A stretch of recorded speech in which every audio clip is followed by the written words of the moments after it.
introduction. Fellow Toastmasters and your guests, a very good evening and a warm welcome to Bangalore Toastmasters Club. Thank you. I now call to order meeting number 1432.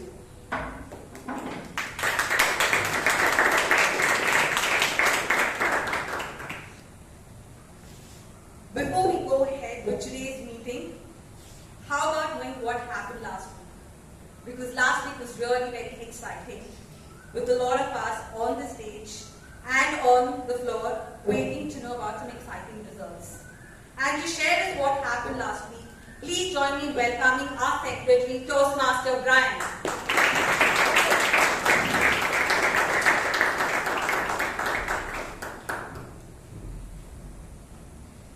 Good evening, Toastmasters and lovely guests. Happy to know you all made despite the Bangalore weather. So yeah, let's dive into what happened in the previous meeting number 1431, which happened on the 31st of May 2024. There were 3 roll takers that evening. The education session was given by distinguished Toastmaster Lalit Dhanush. The election chair was Toastmaster Shashank Bhat, our previous president. The time of the day was none other than Srinivas.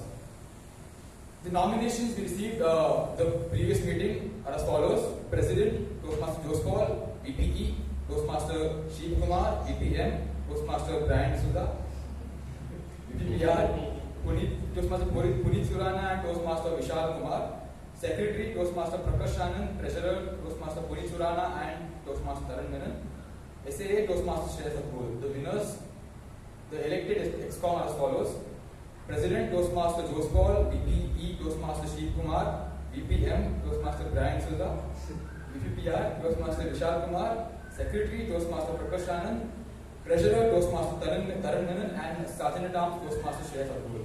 There were 47 members present the previous meeting with 22 guests. Congratulations to the newly elected EXCOM.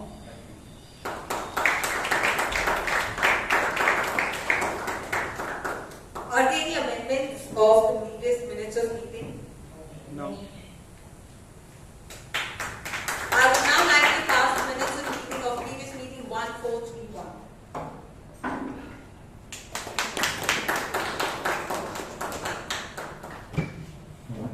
Do we have first-time guests? Please raise your hands.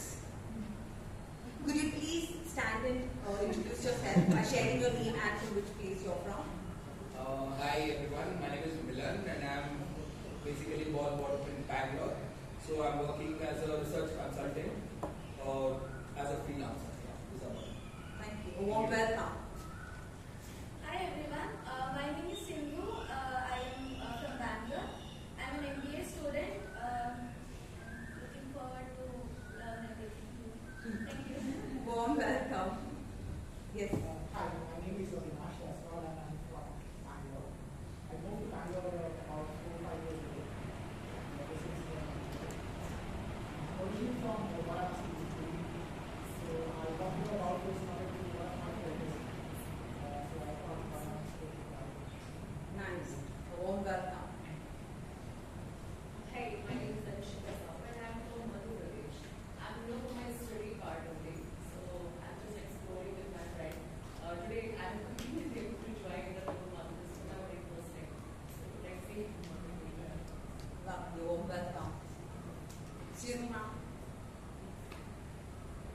Good evening everyone, my name is Ananya and I am a student at PS University pursuing business analytics, and I am here today just because I want to learn more, newer things and make more friends and learn together. You get a warm welcome. Fellow Toastmasters, let us together welcome our guests with a thunderous applause.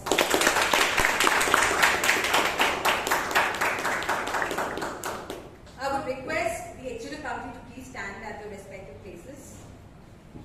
Dear guests, if you would like to know anything about Toastmasters or regarding our club, please reach out to any one of them.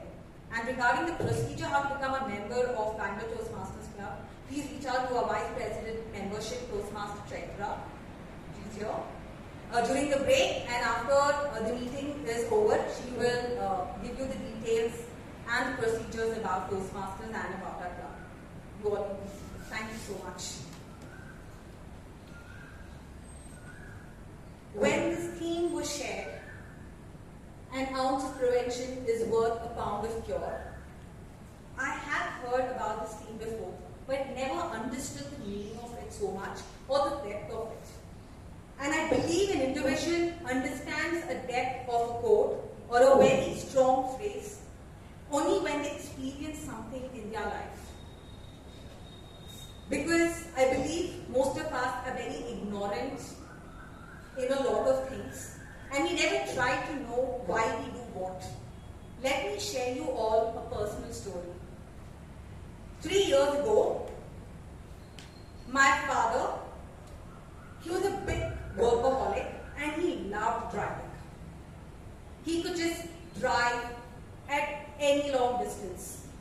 Now suddenly while driving, he suddenly started seeing something like a haze kind of a picture that was coming in front of him, which he couldn't figure out what exactly that was, and he ignored it. Eventually, that haziness that came across his eyes gradually increased.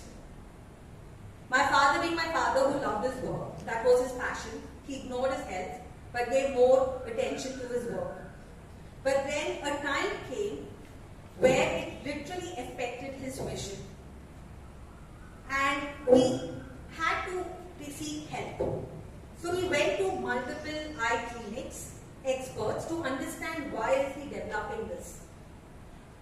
They also asked us if there were any genetic kind of a history with regard to this haziness that he was developing. But to our knowledge, even though when we checked with our close relatives, nobody suffered with that haziness.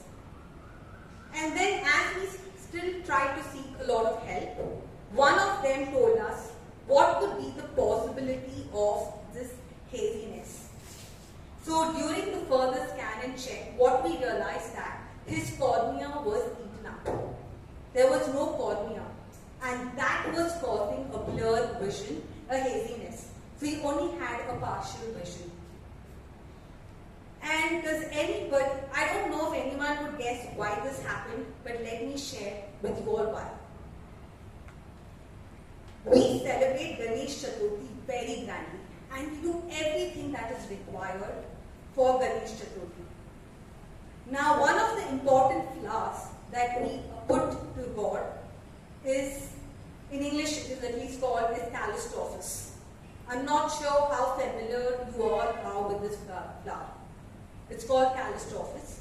It's a mala that we put against Lord Ganesha, and it's considered very sacred. And every year we put this flower. Now, my father has this tendency of rubbing his eyes unknowingly. And I'm sure many of us unknowingly do rub our eyes, and he used to do it quite often. So the suspect, as the research and a lot of things went on why he developed this condition, was because of that flower. So when you touch that flower and you do not clean your hand immediately and unknowingly you touch your eyes, it affects the cornea. And it did not affect one eye, it affected both. One was very badly damaged and the other one was partially damaged. And we literally had to go for a cornea transplant. And both his cornea was struck. We had to go to a cornea transplant for both his eyes. And a procedure for a cornea transplant is a very long procedure because you need a matching donor. We literally had to wait for a year and a half for each eye. So my request to all of you is, it's good to do what we do, but at the same time be aware why we do what. And if we do it because we follow certain traditions, it's amazing. But also know what we touch, what consequence that can create. Because as the theme says, an ounce of prevention is a worth of pound of cure.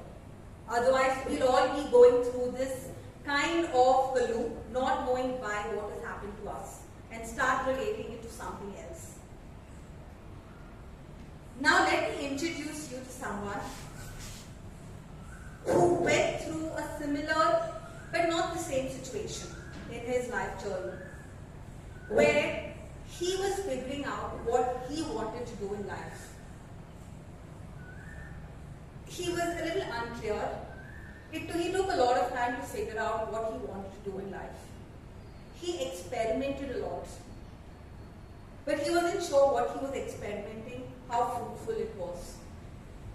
Sometimes, when you take a leap of doing something, it is very important. You know or you understand the pros and cons of everything. But now, I can say today he is in a stage where every decision that he takes, he analyzes those decisions. He is very sure about the consequence, and in case the consequence is not in his favor, how he can handle those consequences. So always being well informed and prepared about every action that you do is a great prevention of a future downfall if we are not sure about it. Today, he is a budding software skill trainer, Vice President Public Relation Officer of our club. Please join me in welcoming the Toastmaster of today's meeting, Toastmaster Sheeb Kumar.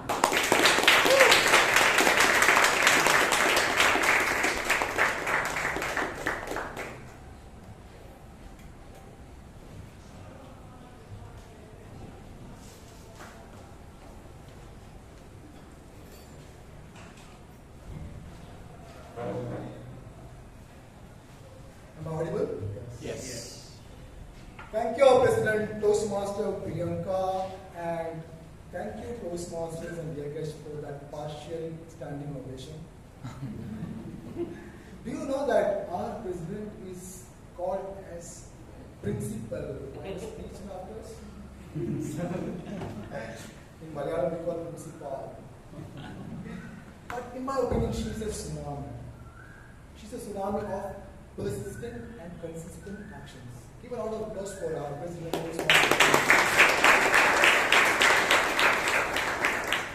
A few weeks ago, I was called for a daily topic session, and the topic given to me was, if you know the language of animals, what would you tell them?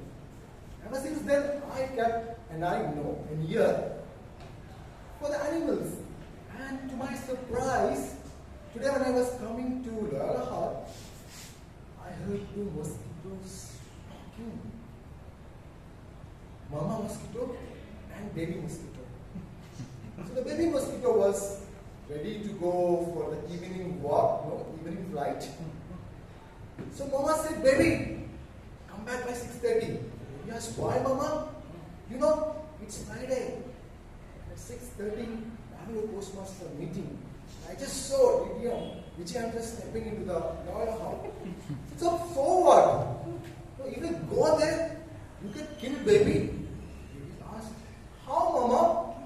You know these Toastmasters, they clap for nothing. They even clap for a poor joke like this. Clap, no? Thank you so much. I think that was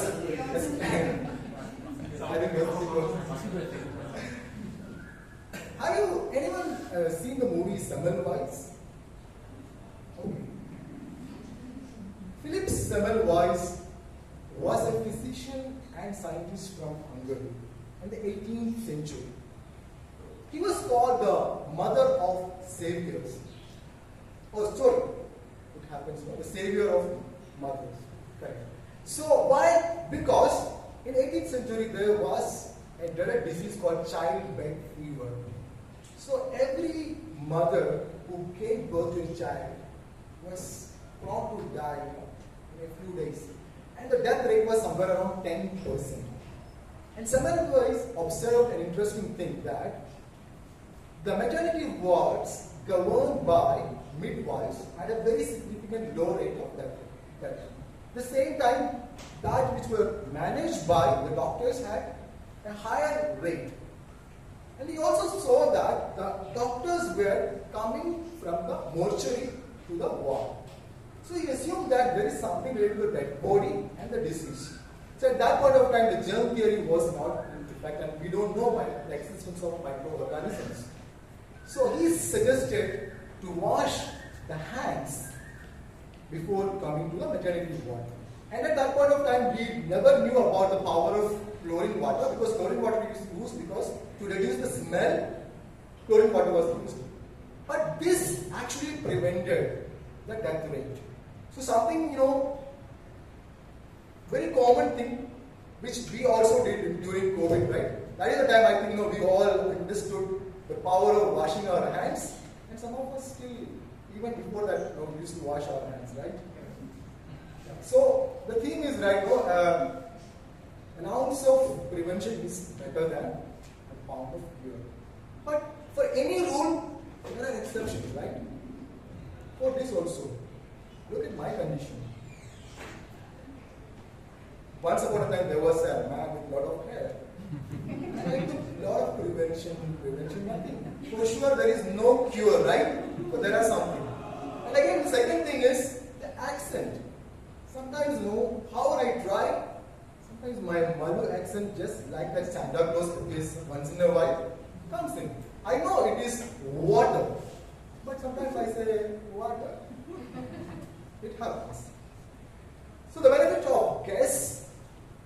Toastmasters is a movement began in 1924 by a visionary called Ralph C. Smedley at Santa Ana, California, back in the USA.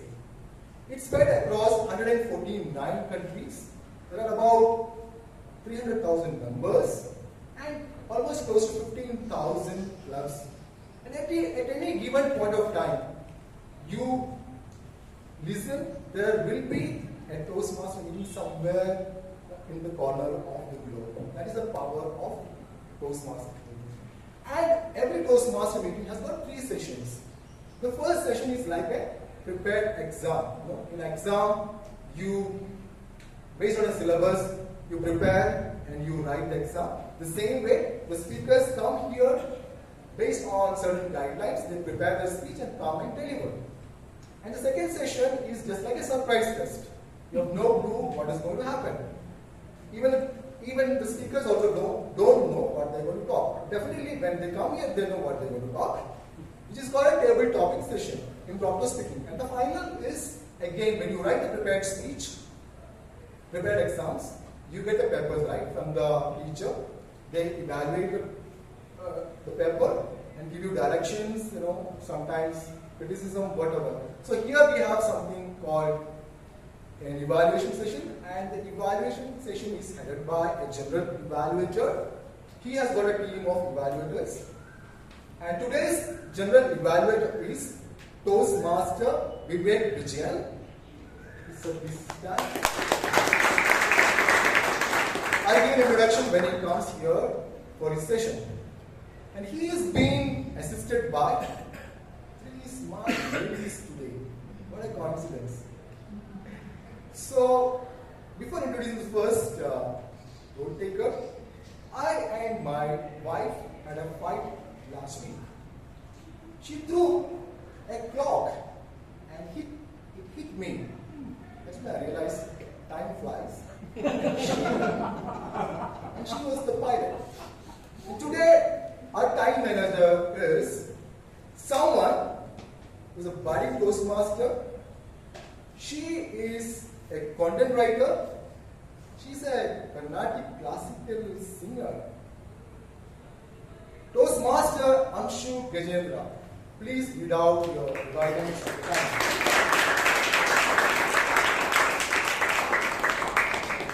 Thank you, Sheeb sir. Hi everyone, I'm Amshu. I'll be your timer for the day. I'm sometimes like Sheeb sir told, you're friendly, and sometimes annoying reminder that your time's almost up, because honestly I don't want anyone to drone as much as a Netflix binge show. So yeah, for the prepared speech, each speaker will have 5 to 7 minutes where I will be giving you very subtle signals like green card for 5 minutes, the yellow card for 6 minutes, and the red card for 7 minutes. And in case the speaker refrains to go above the time, I will be giving this. So, other than that, for the table topic session, each speaker will be given 2 minutes. Where 1 minute I'll be showing green card, 1.5 yellow, and 2 will be red. Thank you. Thank you, our timer Toastmaster Amshu. The next role taker, she's the CEO. She's the Chief Encouragement Officer of her husband. Yes, and they have taken a new decision in their life, and they're going to start a new company in the next few days, I believe. And if you had noticed, June 4th was her birthday, and our VP membership had written a lot of good things about her. And I happened to read something. She really is an encouragement officer, except one incident. She and her husband went for a trekking at Ladakh. And they had a small fight, and she just stormed out. Not down, up. So it was really scaling up for her husband. So let me invite the all-rounder of the day, another budding, promising Toastmaster Amrit Kaur. Good evening, Toastmasters. Good evening.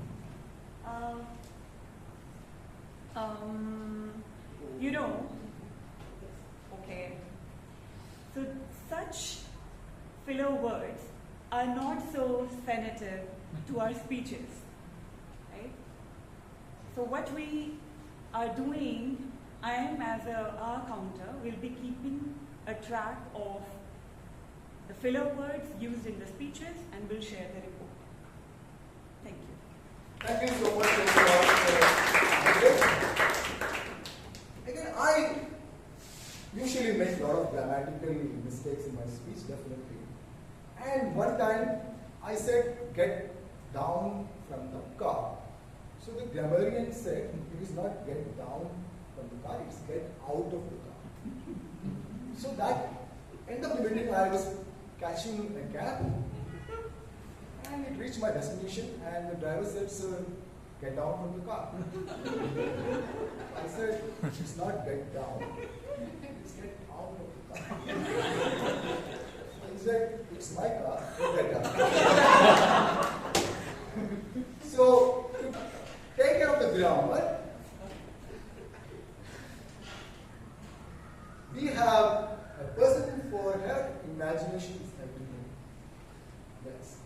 She's a software developer, a web developer, and now she's a membership developer in Bangalore Toastmasters Club.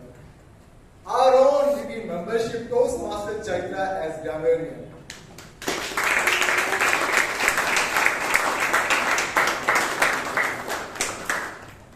Good evening, fellow Toastmasters and guests. Today I will be a very nice grammar police. Okay? I will watch for good and not so good usages of grammar, and I will, report them to you at the end of the meeting. If you have good usages, I will, of course, point that out. And if you don't have such good usage, I will tell you where you can improve on. I'm also responsible for checking whether others use the word of the day. Today's word is sanative, which means having the power to cure or heal. So an example usage would be, the fresh mountain air and the change in diet had a sanative effect on both her physical and mental health. I hope everyone uses the word when they come up on stage. Over to you. Thank you, Toastmaster.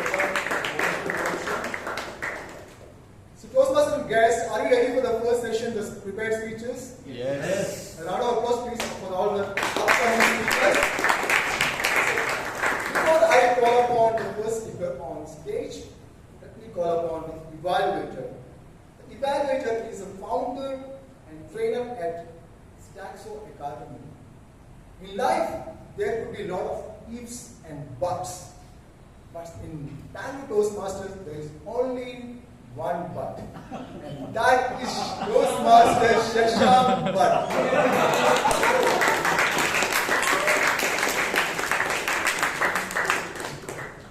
Good evening, fellow Toastmasters and guests. Everyone is attempting speech from Presentation Mastery Path, Level 1, Project 2, which is writing a speech with purpose. The purpose of this project is to learn or review basic methods for writing a speech with a defined purpose and to present a well-organized speech on any topic. So, timer, the speech time is 5 to 7 minutes. All the best. Thank you, Toastmaster Shashank Bhat. The first speaker is someone who always explores creativity and communication, and she used that to address challenges in life. And we have seen that also. She's using creativity when she came here as a table topic master, the box, out of the box. And she's an alumnus of National Institute of Fashion Technology, and she's the co-founder of Video Factory. And her speech title is Shortcut to Happiness. To present the speech, ladies and gentlemen, with a round of applause, please welcome the mellifluous Mansi, Bihani.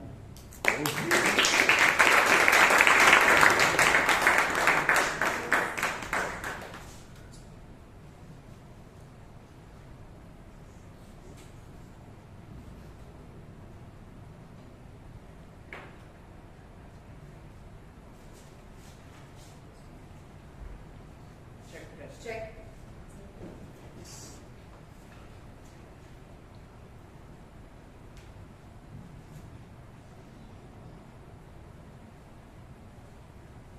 Toastmaster Tarun is a student at Christ University who wants to pursue a PhD in statistics.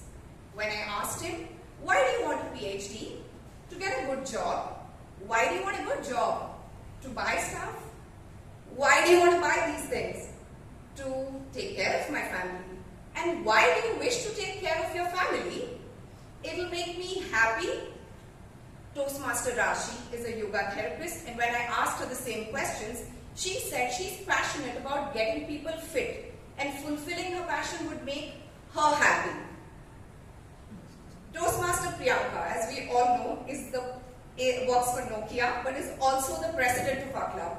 And when I asked her, she said owning her leadership skills would make her happy.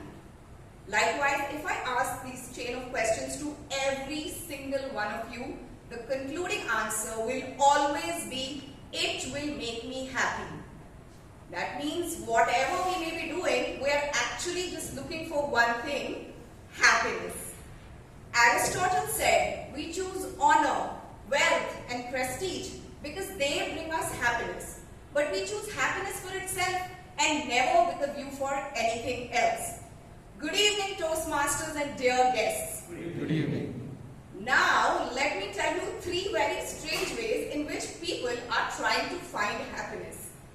My friend Vijayan was walking with his wife in a mall, and I told him, wow, Vijay, how romantic. Even in a public place, you're holding your wife's hands. And he said to me, Mansi, if I let her go, she will start shopping. And that is the first way in which people are finding happiness. You've got the clue, it's called retail therapy. Now, retail is, shopping, and therapy is a treatment that heals a disorder. So does that mean when someone's walking into the hospital, we should stop them and say, hey, just log on to Amazon instead? I once remember spending all my savings on this Gucci bag that I wanted so badly, whereas my dad wanted me to put that money in a mutual fund. For the amount I spent, my mom thought the bag would expand into a suitcase. For 3 long days, I proudly showed it off to everyone I met. But after the initial excitement, the bag was packed and locked in the closet. And the mutual fund ended up fetching 80% returns. Had I invested my money and waited a little while, I would have been left with my savings and the bag both. It would have been therapeutic if retail therapy was covered by my health insurance, but for now, spending your hard-earned money on something you don't even need does not bring you the happiness you are seeking. On the contrary, the burden it poses on your finances could actually lead to more stress, anxiety, and may require therapy of a different kind. Let's move to the second shortcut. My sister was once busy in the kitchen stirring up this wild smoothie concoction. She took the blender, threw in some oatmeal, some yogurt, a blob of honey, chopped mangoes, chia seeds, and grrr, she blitzed it. Just as I was about to grab a glass to pour the smoothie in, she dipped her finger in the jar and smeared that liquid all over her face. Shocked, I said, "What are you doing?" With a big smile and the face the color of sunshine, she declared, "Self-love, of course. It's a thing these days." Self-love means to treat yourself with kindness. Nothing wrong with that. We all enjoy indulging in a decadent treat, corner house ice cream, a nice massage. But here's the truth. True beauty does not come from facials, but the confidence that radiates when you accept yourself, when you are you. So we can try as many juice cleanses, diets, social media filters, bald hair patches as we like, but none of these would bring us the happiness we are pursuing.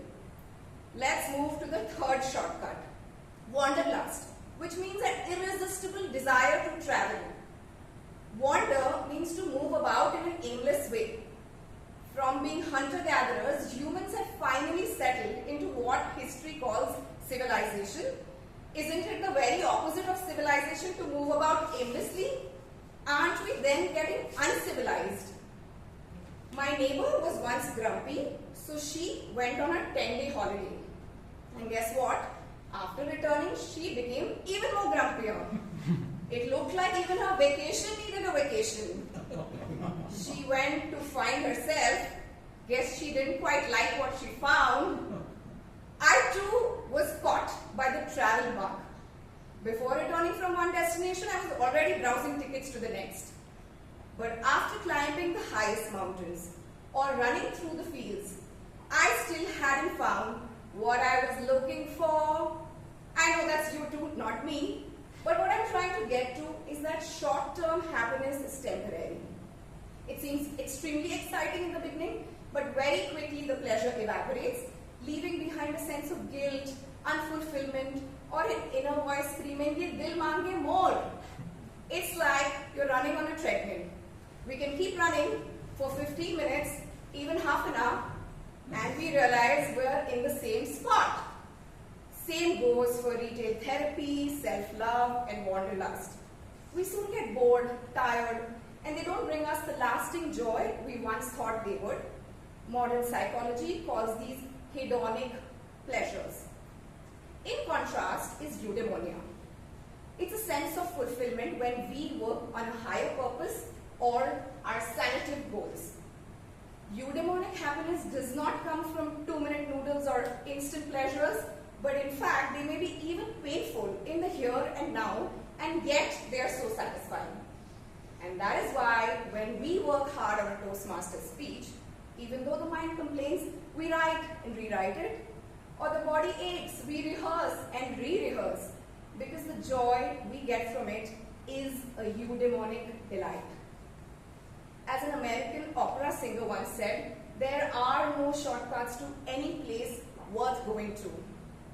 My mantra? Gifting therapy over retail therapy, settle and immerse in one place over wanderlust, selfless love over self-love. Thank you. Over to Mr. Toastmaster.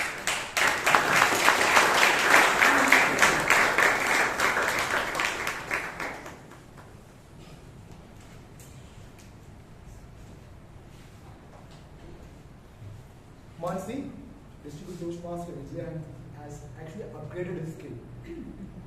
Because prevention is better than cure, right? So he's been preventing the wife from shopping.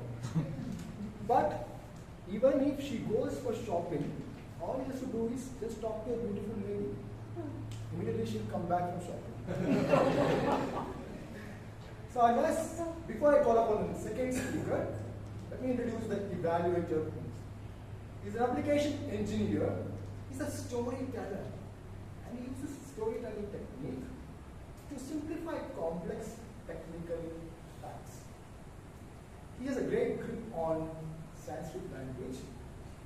So please help me welcome the Acharya of Bangalore Toastmasters Club, Abhirama K S.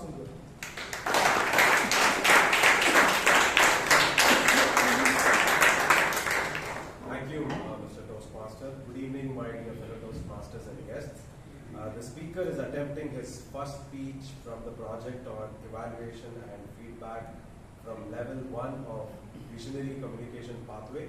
The purpose of the project is to present a well-structured speech on any topic, receive the feedback and implement the same in the next speech. The time allotted is 5 to 7 minutes, and all the best to the speaker. Thank you so much, Abhirama. How many of you have heard this previous speech of the upcoming speaker? I clearly remember. It was a speech about his bicycle trip at Pondicherry. And he told us the importance of having cushion under your butt. Yes, when this goes numb, this goes dumb. The next speaker is a student from Dayananda Sagar College of Engineering. His looks might mislead you. He might look like a guy who doesn't even say a boo to a goose. He's not meek, but a unique person. His speech title is Cardio Without Moving a Muscle. I'm really excited to understand how you can do cardio without moving a muscle. Please give it up for the next speaker, the silent assassin, the talented Akash Arka.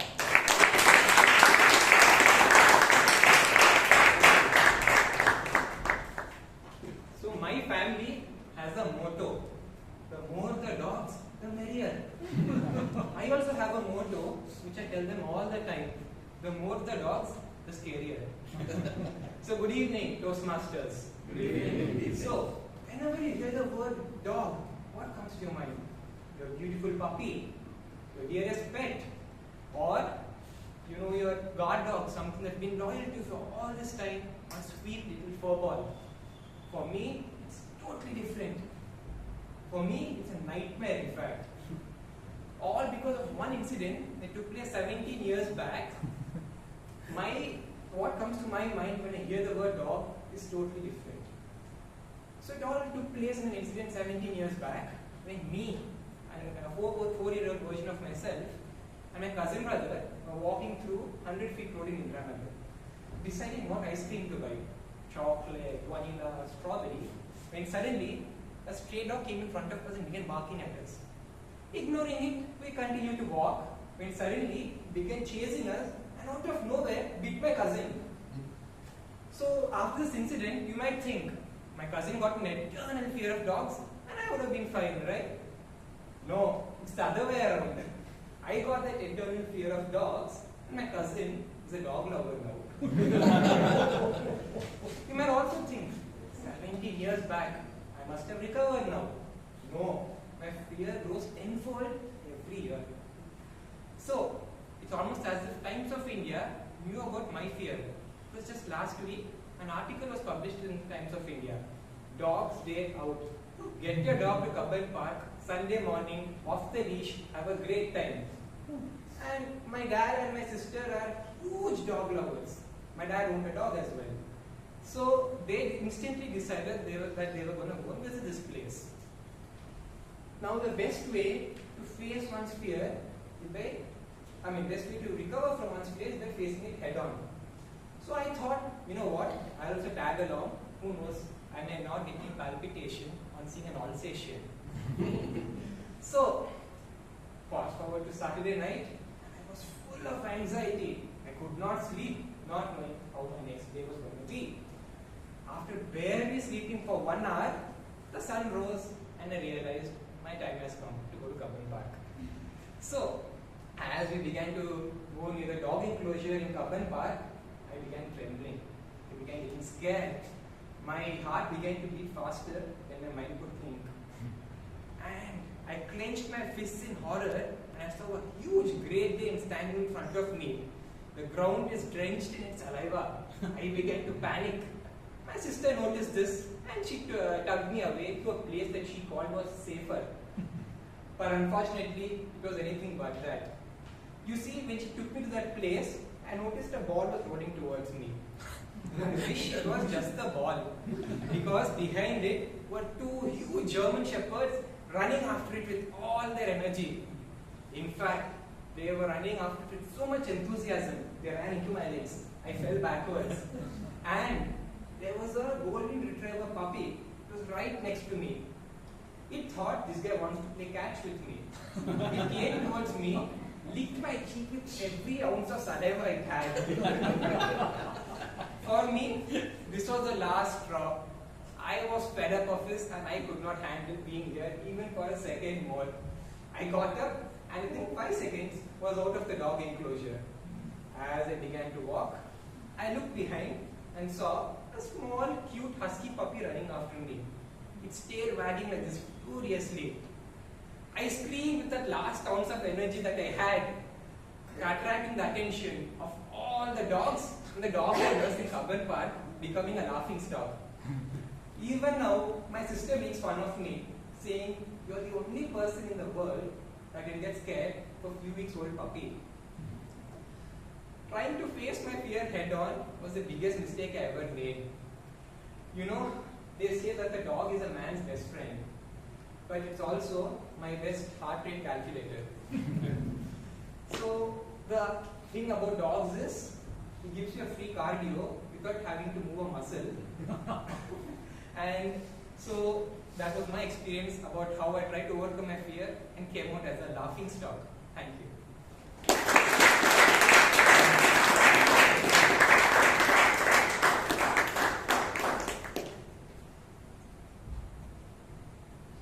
The initial days of your marriage, when you come back, your dog barks and your wife gives you a kiss. And sometimes the role reverses. Before I call upon the next speaker, let me call upon the distinguished evaluator. Geography says the world changes in position every 24 hours. But this Toastmaster is always on top. He can sell needles to the porcupines, a glass of water to the drowning man. He follows Namda, Bhavna, Prerna, I mean, love, imagination, and inspiration. That's it. What did you think? But all said and done, I am envious about this person because he has done 15,000 hours of training. Yes. Give a round of applause. That is one more feather in his cap. Recently, he has spent his footprints outside India. He has gone to Singapore to give a training to the Bosch, the MNC Bosch. Yes, I think I pronounced it correctly. Gangaadhar, please note. So, to read down the guidelines, let me welcome the distinguished Toastmaster Vijay Anand, please.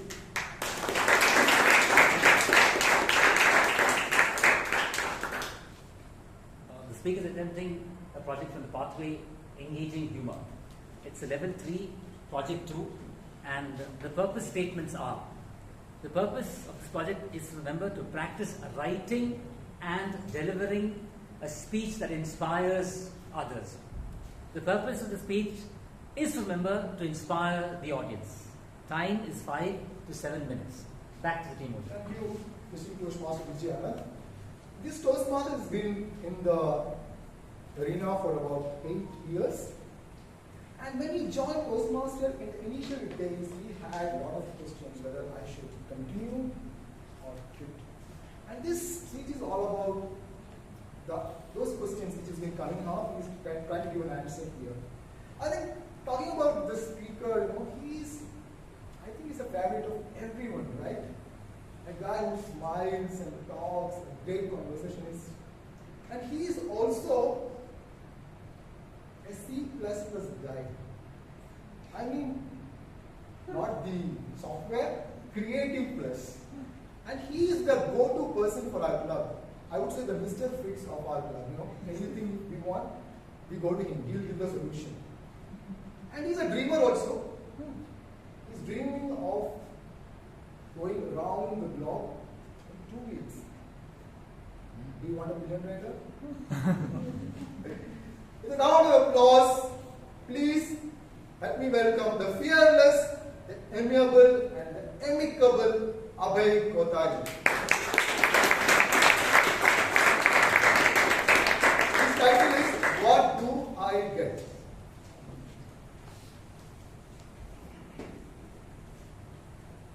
When I walked through these doors almost 8 years ago and became a member, little did I know how hard it would be to even get on stage for table topics. I would come, I would give my name to the table topic master, and I would just go home without speaking. I would never get called on stage. Now, as most Toastmasters know, tag roles are almost open every week. When I asked the VPE then to please assign me a tag role, I was systematically eliminated. Getting a speech slot at Bangalore Toastmasters was just a dream. It would take over 2 months just to get a slot. And that got me wondering in the first few months, what am I getting by coming here? But I had a plan. The person who introduced me to Bangalore Toastmasters Club was the secretary recording the video. And as we have a practice of reading out the minutes before, I thought, let me become the associate secretary. And when the secretary is absent, I would get my chance on stage and everyone would know me. I long to be part of this club. But that secretary was always there. And I didn't get my time on stage. But what is the reward for good work? If you ask any employee, what is the reward for good work? Well, it's more work, isn't it? Now, when the secretary for the next term had to leave the country because of some work very immediately, guess who became the secretary? Yours truly. So I did the secretary role well, and the VPPR of that term did not want to do a newsletter. So I took it up and I made a newsletter, a very nice newsletter that was really well appreciated. But the question lingered on in my head. What did I get? What did I get by being the secretary? What did I get by doing the newsletter? So, like I said, the reward for good work is good work. The next VPPR, who also happens to be the general evaluator today, gave me a job. He said, can you use online tools such as Canva and design posters? I said, yes, I can do it, but what will I get? Now, being the manager that he is for many years, he had an answer. Look, I'm going to make you the face of VPPR. You are going to get to post the poster on the WhatsApp group every Friday. I thought, wow, that's great. So I took it up, made some nice posters. But still, the question lingered on. What did I get? In between all of this, I had piloted the voting system for the club using Google Forms. And then some senior members of our club encouraged me to become the treasurer. So I became the treasurer and handled the role well. At that time, I used to also assist the VP, who also happens to be our general evaluator for today. And he said, you're so into the role that you're a natural successor for me. So I took up the VP role and I think I did a fair job. And so I like to believe that. But the question lingered on. What did I get? So when I became the treasurer, I went to Toastmaster Jospal and I asked him, sir, what's in it for me? Now, Toastmaster Jospal is a very amazing individual. He always gives you something positive. He said, Abhay, when we file for your DTM, I said, me, your DTM? I was here and he took me here. And he said, when we file for your DTM, it always counts if you have done a role as a committee member. So you get one additional point. When I had finished the term of VP Education, the question lingered and I went to Dr. Rajdeep Manmani and I asked him, sir, what do I get? Now, Dr. Rajdeep Manmani is usually a very witty person, but he was very silent for a minute. And I thought something profound is really going to come out. And after a minute of silence, where I waited with my breath, Dr. Rajdeep said, Abhay, I have something very important to tell you. I have a secret. I said, yes sir, what is it? He said, VPE is a thankless job. You don't get anything. And I was absolutely dejected and the question lingered on in my head. Now fellow Toastmasters and guests, have you ever had this question? What do I get if someone offered you a role at work or at the club? If you have taken up a speech at last minute, have you ever thought, what did I get? Yes or no? Yes. Okay. Now, answers like this come to you sometimes if you observe from very strange places. I was sitting in an auto once and I had a bag full of groceries and things that I had bought from a market. Now, in that was a bag made out of magazine papers. You know, the glossy ones that can hold some weight. And there was an article by an eminent businessman, and a quote from him had been highlighted in red. And the quote said, the true fruit for man's labors is not what he gets, but what he becomes. The true fruit for man's labors, I repeat, is not what he gets, but he becomes. And when I look back on this, being the sergeant at arms, or helping them count the votes manually, gave me an idea for making the voting system. And I became a pro at it. Being the secretary, I came to know the nuances of data management, which helped me at my work. Being the VP PR and making a newsletter honed my editing skills. And people at work used to come to me to get their PPTs reviewed, their emails reviewed. And when they would say, wow, because of your points, I got a good credit from my boss, I used to be really happy. Being the treasurer taught me a lot of things about handling money, which I already knew through my DNA. Being a Marwadi, of course. And being the VP made me someone completely different. I knew how to create backups. I knew how to plan things. I became an excellent planner. I became an excellent executor of things. So, when next time a role is assigned to you, or if you have to do something, when you start thinking, what do I get? Think what you will become. Not what you get, what you will become.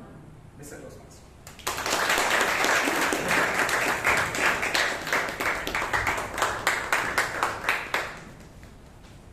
Toastmaster Abhay, I wish you had given this speech 10 days back. Yes. Or 6 months earlier. I didn't know that VP is a thankless job. Either Toastmaster Josport or Toastmaster Priyanka told me that. Ladies and gentlemen, let us take a small network break of 5 minutes. We will resume the meeting after. Thank you so much.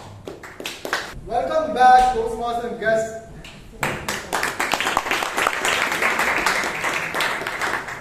All of us must have heard about the Porsche incident at Pune, right? Yes. Yeah, it's been talked many times. You know, a young boy has been given an assignment of writing 300 words essay. But when I actually Googled, I found an interesting acronym for Porsche. It says proof of rich spoiled children having everything. What a coincidence. Proof of rich spoiled children having everything. Porsche. So let us go to the next surprise test, right? The table topics session. And I'm so proud to invite the table topic master because I inspired him. Now, we both don't have 4 heads. We have 5 heads. See, and our favorite song is now Rihanna's Shine Bright Like a Diamond. He no longer travels by go air, he is planning to go air. But jokes apart, he's a classy customer service coach and trainer. I learned this from him. Sales keeps, but service reads. What a foundational phrase. A Toastmaster for more than 2 decades, a mentor, someone who infuses madness in his methods. Our tabletop master for this evening, distinguished Toastmaster, Gangaadhar Krishna.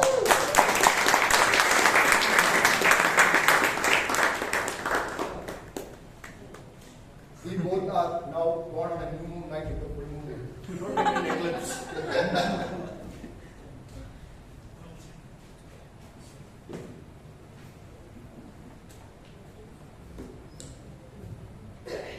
Good evening to all Toastmasters.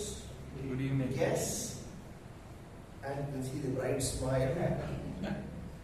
I think this is the table topics is the most coveted position one can ever take in a Toastmaster meeting. Because you can throw the topics and not get one. So it's the best position to be in. I've been asking for this for quite many months. Luckily, Joseph is not here. But he said, I'll do it, and finally today it comes. But I want to tell you one thing. It is not as daunting as you think it is.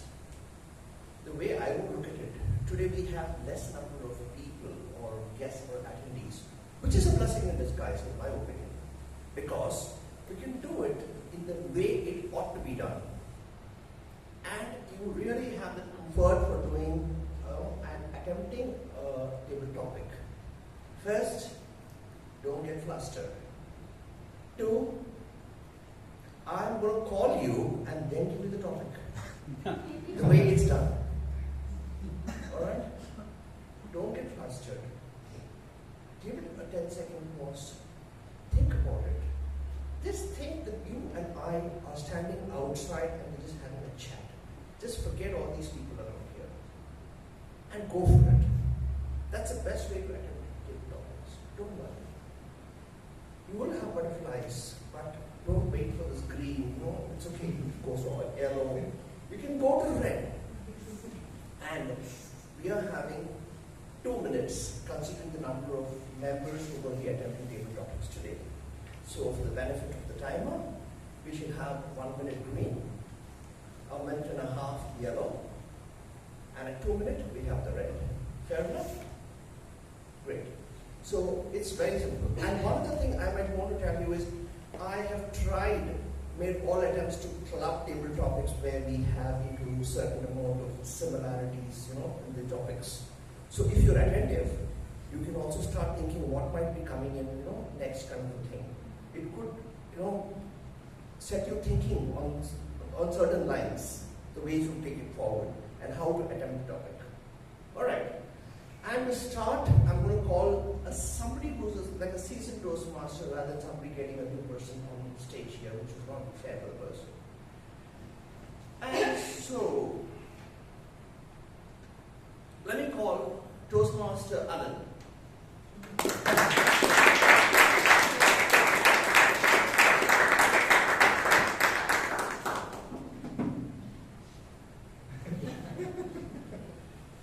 Toastmaster Anand. An ounce of prevention is worth a pound of cure. What? Toastmaster Anand, an ounce of prevention is worth a pound of cure. That was the theme also of the day. Toastmaster Anand.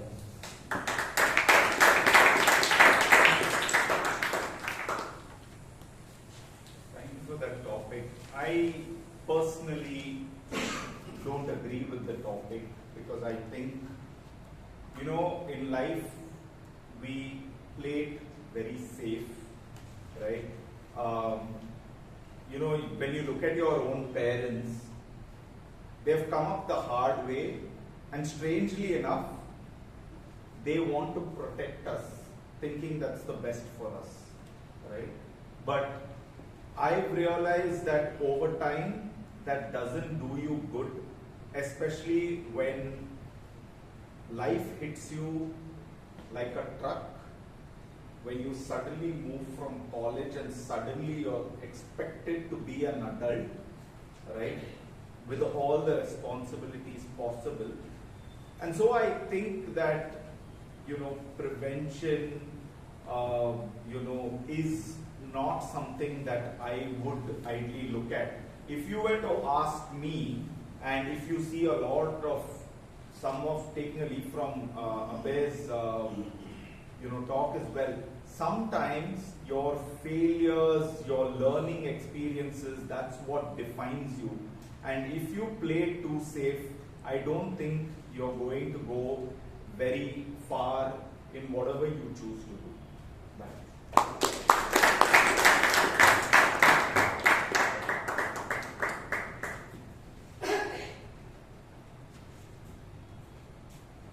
For the next topic, can I request Madam Toastmaster Tanya on stage, please?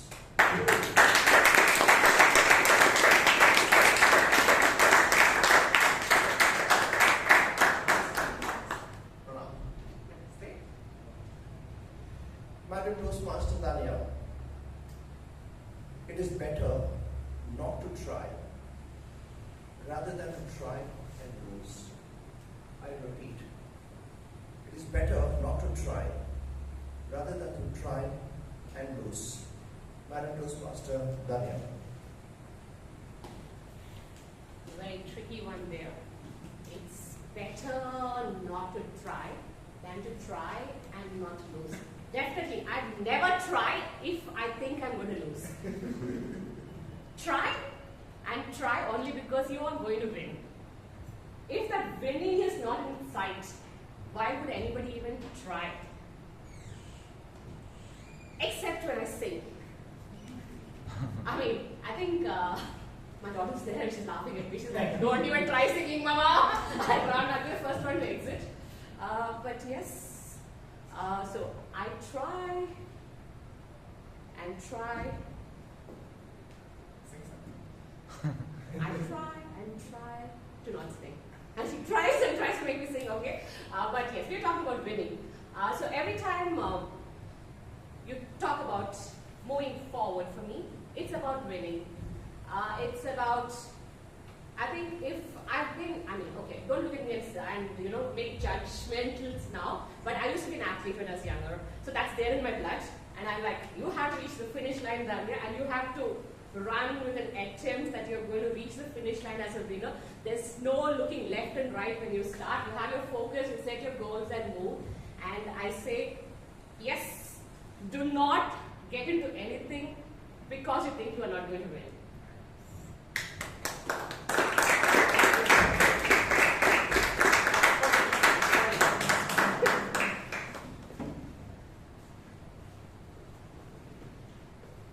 I would like to call Toastmaster Vijayan.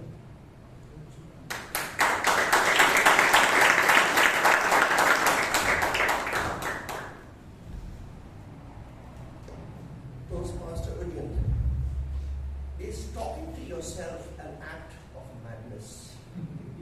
I repeat, is talking to yourself an act of madness? Toastmaster Vijayan. Well, I certainly disagree with that. I am a runner, and when you run, there's nothing better than talking to yourself, right? To motivate yourself. Every single lap, every kilometer you cross, if you don't talk to yourself, I don't even listen to music for that matter. For some reason, every time the music ends, my motivation ends too. So the best thing that I rely on is talking to myself, right? Every single lap, I look at some banners, I look at probably like ads by different brands. Probably like the first lap is like when I'm very, very motivated looking at some athletic fitness brands. And 7-8 kilometers later, I look at these brands talking about my health, and I start talking to myself, am I doing this the right way? Am I overdoing it? Am I speeding way too much, right? So these are some of the things that really helps me in my running journey. And which is why I think it would be madness to call talking to yourself madness. Oh, thank you.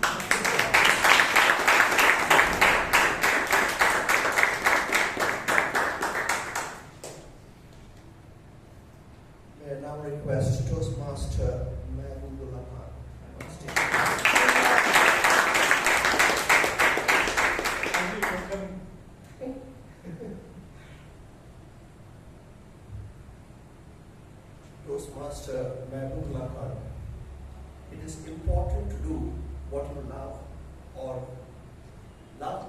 It's important to do what you love or to love what you do. I repeat, it is important to do what you love or love what you do.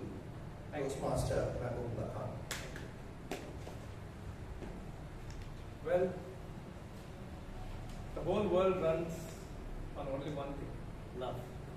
And you can achieve things more greater than what your capacity is, love.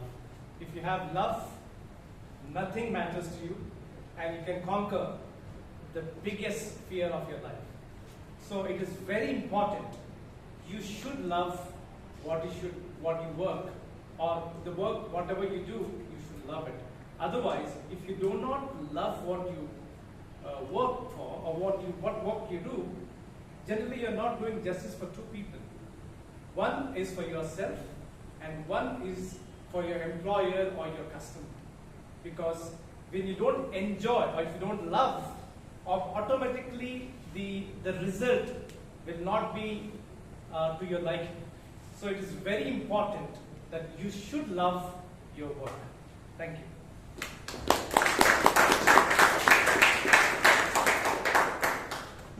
May I now request Toastmaster Robert on stage, please.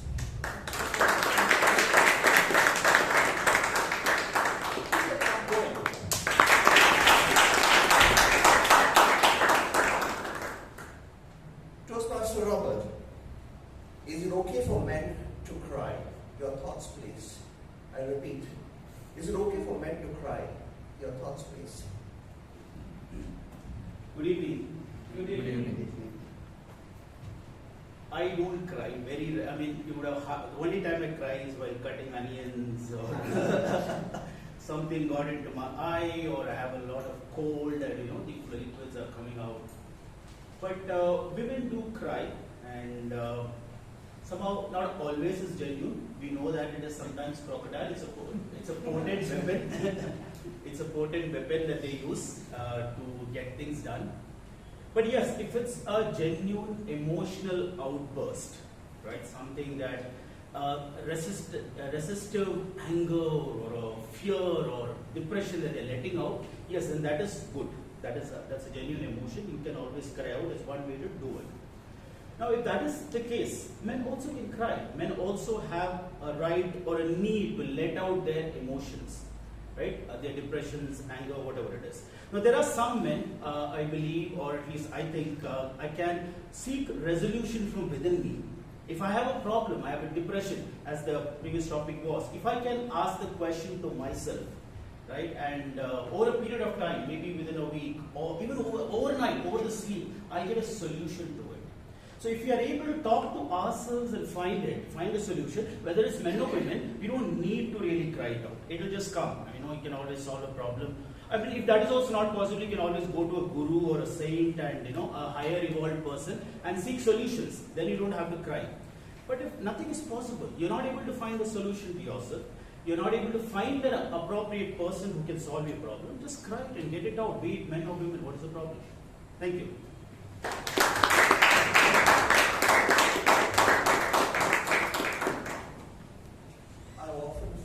Toastmasters or most speakers on stage are rooted in one place.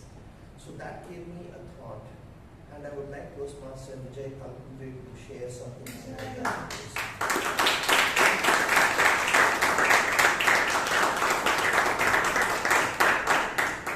Toastmaster Vijay, do you think learning to dance will help Toastmasters? I repeat, do you think learning to dance will help Toastmasters? Toastmaster Vijay.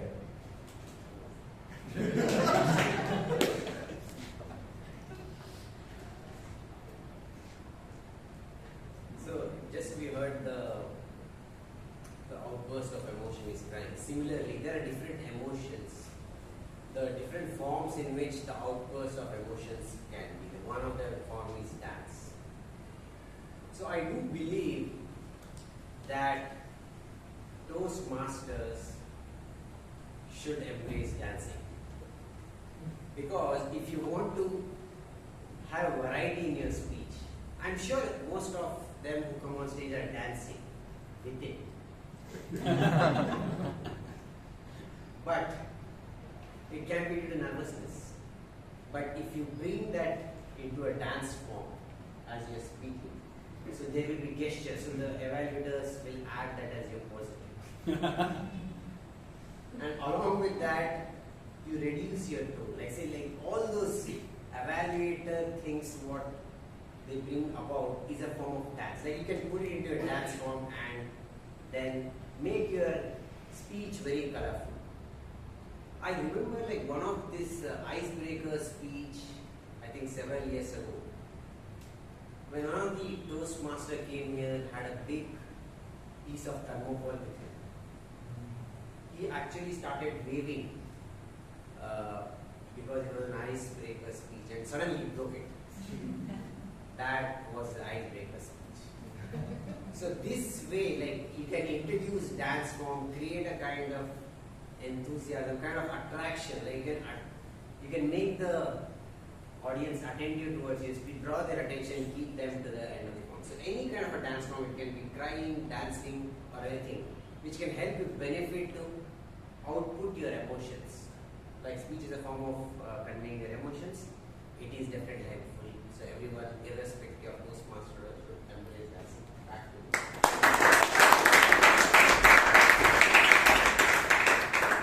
Thank you. I strongly feel that this helps a lot because once in Dubai this topic came up, and then the following week this Toastmaster said, "Hey, I can help you with a few steps." And right there on stage, with all the others, we had a few steps just there, and how such steps can help you to move around, shake your hands, your necks, expressions. It's a different story. It comes in over time, but just the fact that you just move from one place, and it will go. You loosen up. That's it. Okay, now this is a topic that's very close to my heart, and I thought maybe Toastmaster Vishal would be the right person to address.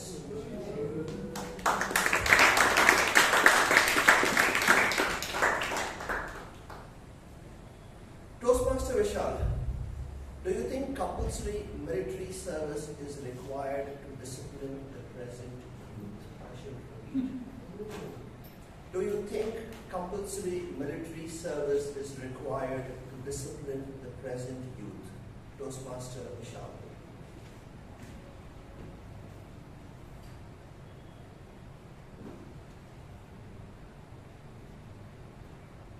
Toastmaster Vijayan, you are a trainer. What if I told you, you should be an engineer from tomorrow? Will you be able to do it, or will you be happy? Will you be happy doing it? I don't know the spelling of engineering. So I'll take that as a no.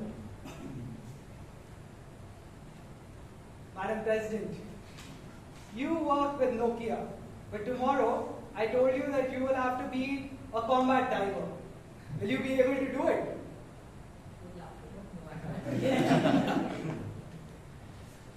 The reason I'm asking all these people this question is because everyone has different goals in life. And everyone wants to do different things.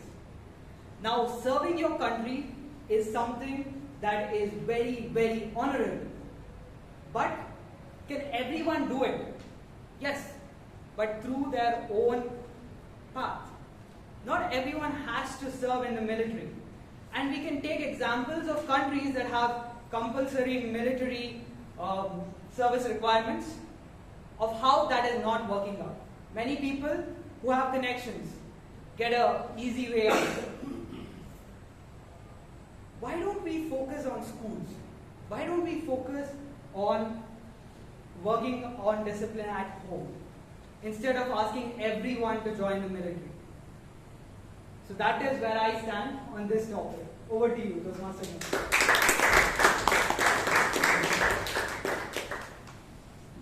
Thank you, Toastmaster Vishal. I have a different thinking. I feel that military service is very essential. You have to discipline yourself, because that's the reason we have so many problems. Anyway, that's a different story altogether. We're going to move the track a little bit away from these kind of topics into, you start getting a flavor of what might be coming after that. May I call Toastmaster Prakash on stage.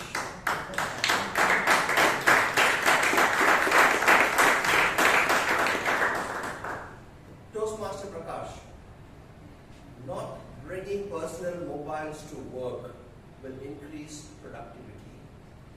I repeat, not bringing your personal mobiles to work will increase productivity.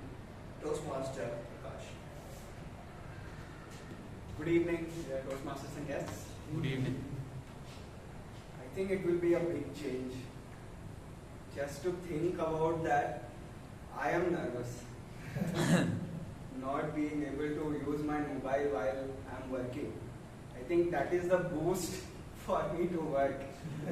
Like it goes to and fro, and that's how I continue doing work, because focusing on work after a point of time when it becomes repetitive, and most of the work in today's world, once you get too used to it, it becomes repetitive. So I believe that refreshment helps you move along, get to that 6 o'clock, 7 o'clock, 8 o'clock, and then move back to whatever you want to do. But if one has to implement that, I think we will have to take it very slowly.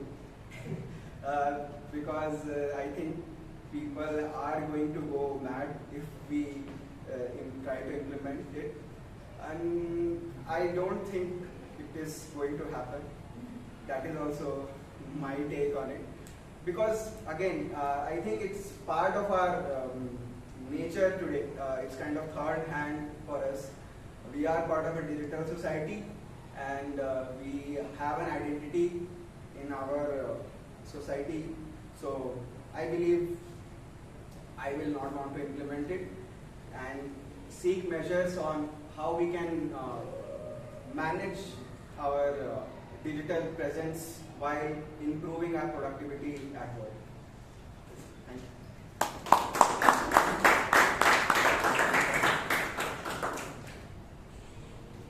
I feel that mobiles is as addictive as smoking. If smoking can be stopped in an office, why don't we stop bringing mobiles to work? As simple as that. So that's the way I look at it and why I put this topic up there.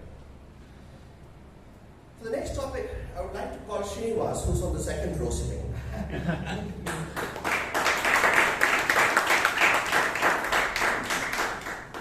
Srinivas, the topic is quite simple.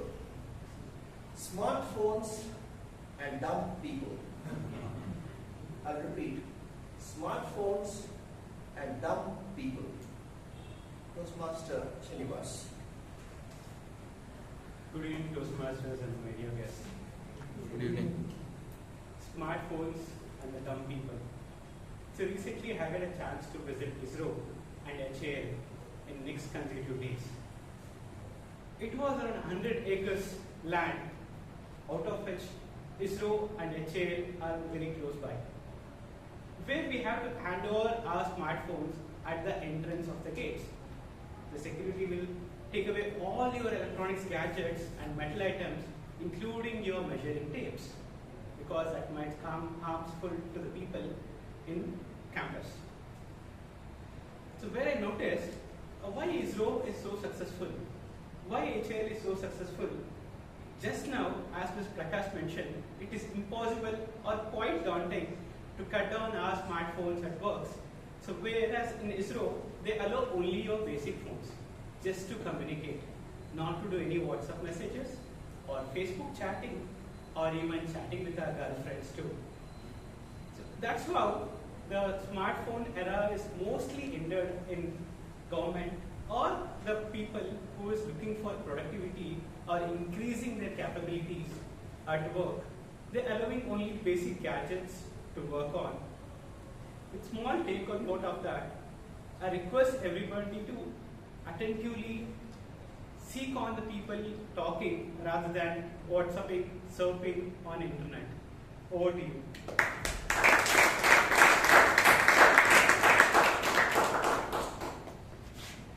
The next topic I would like to invite Toastmaster Puneet.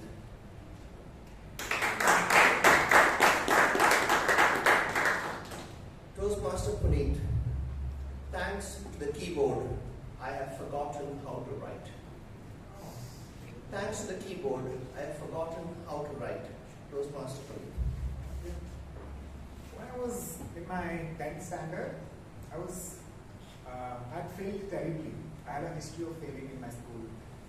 And in search of becoming better, I went to a memory class and I enrolled in the course. Part of the memory classes was handwriting as well.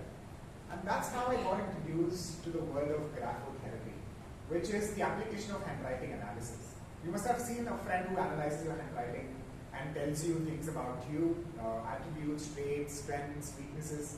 Graphotherapy is the opposite. You write specific strokes and that changes the neurological pathway in your body and brains. So you could literally imbibe traits and qualities within you by writing strokes. At that young age, I got hooked onto graphotherapy and for years I would practice. A lot of my confidence, my charm, my ability to handle things, my resourcefulness, my high ambition has been because of the groundwork that my teacher and I did in doing graphotherapy. Until this date, I can look at your handwriting and in a few seconds I get to know things about you that even your wife or your spouse wouldn't know about you. But the good thing is, because I know the handwriting traits, when I am writing, I write a lot. I get to see the current state of my mind. If I'm irritated, I can see it in the strokes. If I'm having a bad digestion, I can see it in the strokes. If my energy levels are low, I can see it in the strokes. So handwriting has definitely been a mirror for my life. I can see my handwriting, I can see others' handwriting, and I can understand them better. So I don't think keyboard has taken away my handwriting. I'm not one of those that has forgotten how to write after COVID. In fact, I think my handwriting has improved significantly over the years. On that note, I would urge you all to maybe relook at your handwriting through the lens of graphotherapy. It might just change your life, because if you can't change your life, at least change your handwriting. That may change your life. Thank you.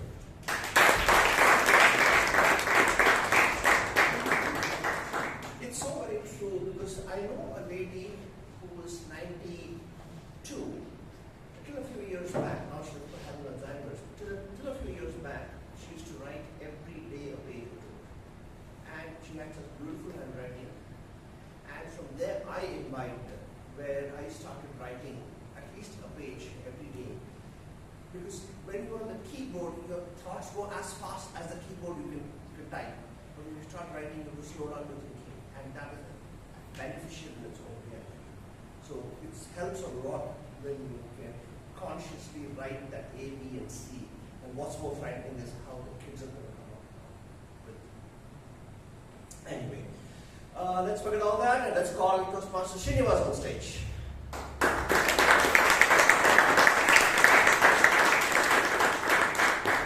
I didn't have to say Srinivas on the fourth row. Toastmaster Srinivas, your thoughts on talking, or chatting, or responding to a machine for 15 minutes. Your thoughts on talking, chatting, or responding with a machine for a good 15 minutes. How do you find it? Toastmaster Srinivas. Very good evening, fellow Toastmasters and my beloved guest. Welcome. So, how come we all are talking about machines?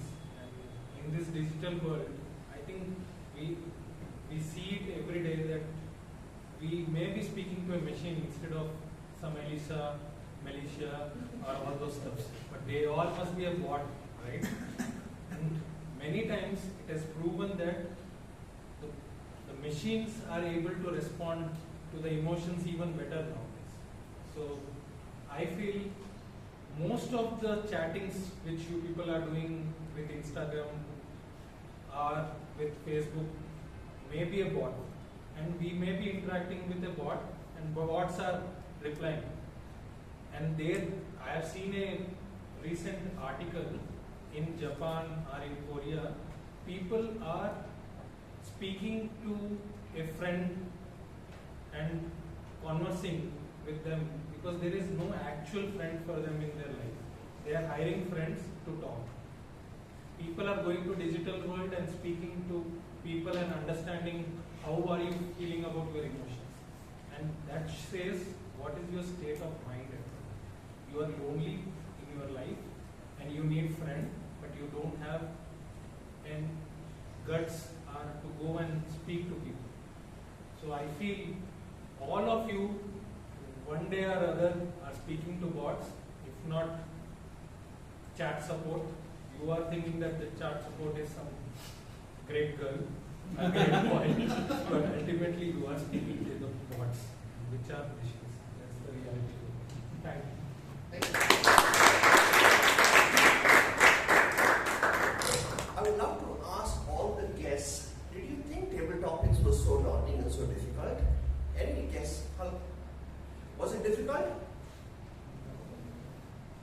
Any other guess? Not this time though. Pardon? Not this time. Not this time. Yeah. You join Toastmasters, join Bangalore Toastmasters, you'll come for table topics and you'll find it's fun. Alright? With that, I will hand the stage back to the next shining star in this place and Toastmaster Sheeb.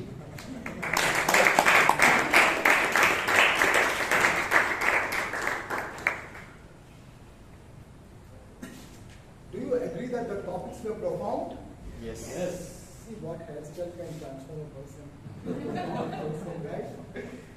So the difference between thermometer and thermostat is thermometer just shows you the reading of the temperature, whereas thermostat actually controls and adjusts the temperature. In Toastmaster, evaluation is like a thermostat because we all requires a kind of direction, because an action without direction is just traction, right? It does not attract success. So I normally fish for compliments, for good looking. Sometimes they say there are two types of people: handsome type and the personality type. You are the personality type. In that way, they are telling me that you are not. Sometimes people say he's a warm person. Indians are warm. Go and check the dictionary. Warm meaning is not hot.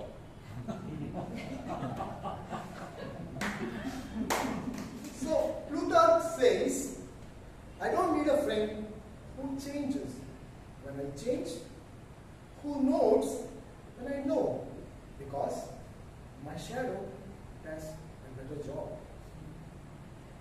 So RG believes that criticism is like rain.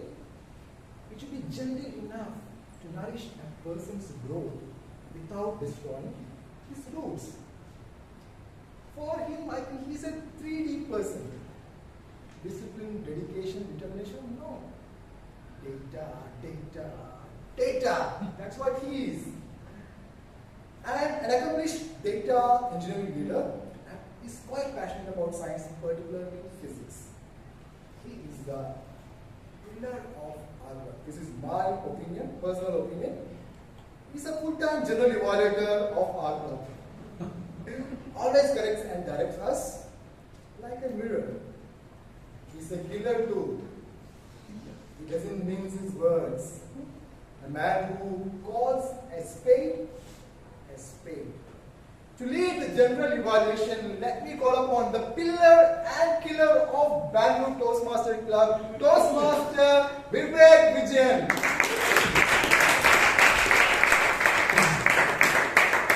I don't know about this full-time general evaluation concept. I like it. Maybe I'll adopt it as well. So, how many of you are guests? Just raise your hand. That's it. That's a lot of you. And this is a rainy day. It's tough to come here. Many members have not even turned up. So, entire general evaluation is dedicated to you. I would speak to you. I would address the Toastmasters in third person. Alright? So, now, what really happens is, I don't know, you come from diverse backgrounds. You attend meetings of different sorts at office, or if you are a student, you have small meetings.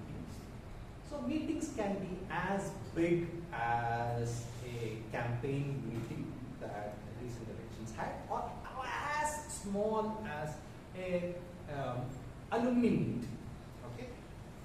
So, or even a apartment meeting, not even a full apartment committee meeting, but apartment book reading committee meeting. Or it can be as small as that. But every meeting is a meeting. And given that, let's see what you can take away from this. Okay? So what you do not see here, although you would have come at 5:30, 6 o'clock, whatever it is, the meeting was formulated long back. Somebody structured the meeting. It is not that we all gathered here, hey, you take up this road, hey, come in, you take up this road. It didn't happen like that. I was told to take up this road as early as in May, 3rd week.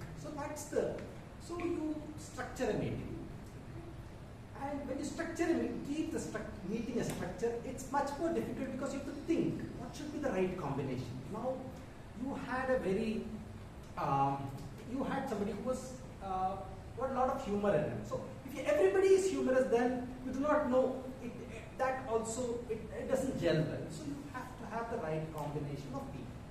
So, that is how you structure a meeting. Okay? So, there is a person who structured the meeting extremely well, I would say. Now, after you structure the meeting, what really happens is you have to make all these people who are part of the meeting, VIPs. You should make them the heroes. Now, that creates some sort of a responsibility in them to come. Now, I do not know if you went to our website should have contained they made posters out of all these people who came here. We all got posters. I am in my 40s. Now, you must be thinking, all these posters, etc., only these 20s or the kids get excited. No, everybody who's living gets excited. Okay, even after 8 years in Toastmasters, I still am happy. I'm going through that WhatsApp and seeing my face as a general evaluator. Nice, no? You know that there's nothing. It's not nothing, it's something. Somebody puts in a lot of effort to get that. So that means you put a lot of seriousness into it. So that is the beginning of the meeting. So if you are conducting a meeting, an alumni meet, whatever meet, make people feel important. Right? Next, then you come here at 6:30. Now you come here at 6:30, or the people who arrange this meeting come. Now you have the logistics manager. Logistics manager is the person who comes here. So there are some logistics managers, some meeting places which will be shabby. You have to do everything, but we are very lucky. Okay? We are very lucky. We have a place like this where it's all wooden chairs. It's nice. Even if you do not do anything, you must have attended meetings. If you are a professional, you would have got some conference, etc. in the Sheraton, the Taj. You have to do nothing. You can just walk in. It's that good. But still, there is something that you have to do so that it shows it's Bangalore Toastmasters Club. That I feel there should have been a standee here, okay? Because it gets recorded. It's such a beautiful meeting. When it gets recorded, it's plain. There's nothing there. But at the same time, I must say, this is very extremely well done. So what really happens is the logistics manager takes care of everything. Sometimes I know the chairs are all in the corner. It gets arranged. All these gets put properly. It's quite an effort, okay, for the logistics manager. And you have the logistics manager who came here, started off the meeting. So if you go to any meeting, I attend all these high-profile meetings, okay? They cannot start. People have a big starting trouble. Check, mic check. This is like getting out of their fear. That's what they are doing. Mic check, is it right? Is that right? Okay, all right guys, we'll start in a moment. All right guys, we'll start in a moment. One fellow walks, he does not know what to do, but at the same time, look at this. You have a person who's not a part of it, who is not the heart of the meeting. That person comes in and tells you, lays the rules of the place. So if you are the person who's organizing the meeting, etc., right, you have to do that starting. That's called a bootstrap. I don't know, for some of the computer science people, you would know. How does an operating system start? You need some small stuff. It's called a bootstrap. You have to bootstrap the meeting. That's what happens. Okay? So that is something which you can take away instead of having the most important person come in. Okay? And then what you have to do is not to use acronyms. This person who came in the first, And they say, I had the elections. How does a first time guest what is an election? Mostly they would relate to the election that just went by. So you can't create a confusion. So this whole, we have this in Toastmasters, sergeant at arms. That itself is a very, I think it's a 16th century English or something. Nobody understands. put it across as the logistics manager. I think we wish I changed this from Toastmasters. The whole idea of communication is to make it easy. Now use a sergeant at arms. Initially I was thinking, where is the arm? That's what you will have to do. I'm just telling you, if you have to replicate a meeting. But then came the person who leads the club. This club is led by the president. So if you see, the president is the person as such, since I know her personally from a lot of years, the simple person. But if you look at it, she brought in a lot of gravitas. Okay, a lot of gravitas with right amount of those badges that she had, and a lot of gravitas, the way she was talking, the way she was addressing, it looked like the members should feel proud. I'm proud of having this person who leads the club. And the other person should be, the guest should be feeling, wow, nice. This is an August club. Nice, it's been led by a nice person, so that's all. The only thing is that when a person asks the guests to raise and introduce themselves, this is question, can you tell your name and where you are from? This is not an international conference to ask where you are from. Nobody comes from Belgaum or Mysore or even anywhere. So what happens is that when you don't put the right question, people will go on a tangent. So actually my father is from Mysore, my mother is from Trichy, but we are there here for last 100 years. Irrelevant. The answers would become irrelevant. So what would be relevant is, what's your name? What brings you to Toastmasters? That means others will know why people come. Or what do you do? Okay. So you are a doctor, you are a lawyer, you are a student, you turn back and see, all right, that is fine. Okay. And I've laughed with no, what has happened in the structure of the meeting is, the structure of the meeting has been so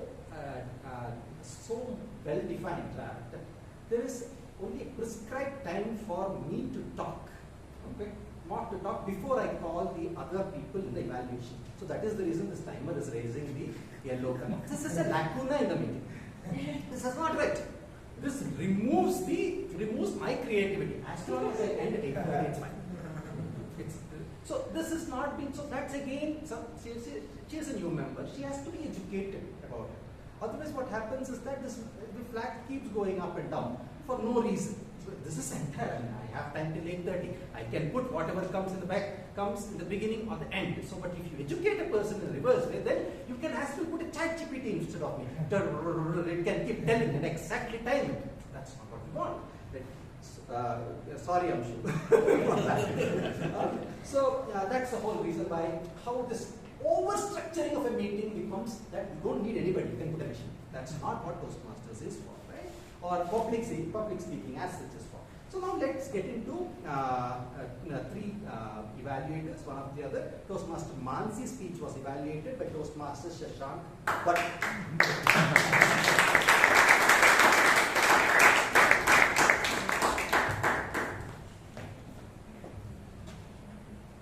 March of 2023, we started Speech Craft program. That is a program, it is a fast track program for members and guests to develop their public speaking in a short period of time. How many of you knew last year Mansi, our speaker for today, joined our club first as a speech crafter? Do you know about that? I was there helping the coordinators as well. From the time she walked in to the first meeting, and you see her today, if you see the improvement in her confidence, I think all of us should give her a round of applause. It is not easy speaking in front of a crowd or a club like Bangalore Toastmasters Club, and she really aced. So this specific project has two requirements. The first is writing a speech with proper structure and delivering it with a purpose. Let me dissect this speech individually when it comes to these two project requirements. First, regarding the structure. Let me start a quiz here. She spoke about 3 Toastmasters here in the introduction. Can you tell me the same order? Taran, Rashi, and Priyanka. First 3 names she mentioned. Right? Now, what happened when you start with a name or make it personal? We could connect with you. That was the best thing that could happen in the speech. As soon as you started with Toastmaster Taran, even though he's not here today, I was wondering what happened during your conversation there. So you literally nailed the introduction of it. Second, when it comes to the content or the body, as we say, she spoke about 3 secrets of happiness. Can you tell me the same order? First one? Shopping. Retail therapy. Second? Self-love. Self-love. Wanderlust. Again, it was clearly mentioned, and she had proper evidence, her words, hows, whys, when she gave these 3 points to us. And then she had the conclusion. She spoke about eudaimonic happiness, short-term happiness, etc. Now, what was good about this speech is when she spoke about the 3 stages, you could observe this. The first stage she spoke about standing here. And then second, she moved on here. And then she moved on here. So as soon as there was a transition from here to here, I knew that she's moving from second point to third. Some subtle points which really noted, but which is really well appreciated. The next good thing about her entire speech was the clarity in which she gave a speech. Right? It was so clear, crystal clear, that you could understand, and in the pace which spoke about, brilliant. But having said that, how can you make this speech even better? Well, there are 2 things here regarding the purpose of this project. One, when you start off by talking about 3 different scenarios and then giving an explanation and then starting off, the introduction took a lot of time. If you don't get the audience attention in the first 20 seconds, like I told you about the names, etc., but if you don't know what you're trying to say in 30 seconds, then you may miss it. Or that interest level may come down a bit. That is one. Second, regarding the purpose of the speech. Did I go away from the stage, or will I go away from the stage saying, yes, that is what she spoke about? So you had a conclusion, but you could have finished something like this. There is no shortcut to happiness. You have to live your life. Live your life like how you want to live, not to impress others. Something like this, which summarizes the entire speech in one sentence. That purpose will be well established. So Toastmaster Mansi, all in all, a brilliant speech. You started off as a bright star, and when you joined the club, you became a brighter star. But incorporating these small suggestions and changes, I'm sure you'll be the brightest star. Over to the Toastmaster. Asked to use the mic, so here I go. Alright, so if you remember, again I'm addressing the guests, if you remember Toastmaster Mansi. Mansi's, she had small anecdotes all over, it's all relatable. So wherever you speak, if you make it relatable, it's better. It need not be a speech on Toastmaster, on this stage, anywhere it is, technical, non-technical, whatever it is. What she should have done is, her pace was really fast. So if she could reduce her pace by 20%, by approximately 20%, that would be really good. And the actions, although the actions were feminine, it was not very obstructive. If the actions were reduced by 10%, I have a slight problem with too much of actions on stage here on Toastmaster, so it's extremely personal. So those are the 2 things which Toastmaster Mansi could have taken care of. Right? So next, speech evaluation of speech from Akash was evaluated by Toastmaster Abhirama.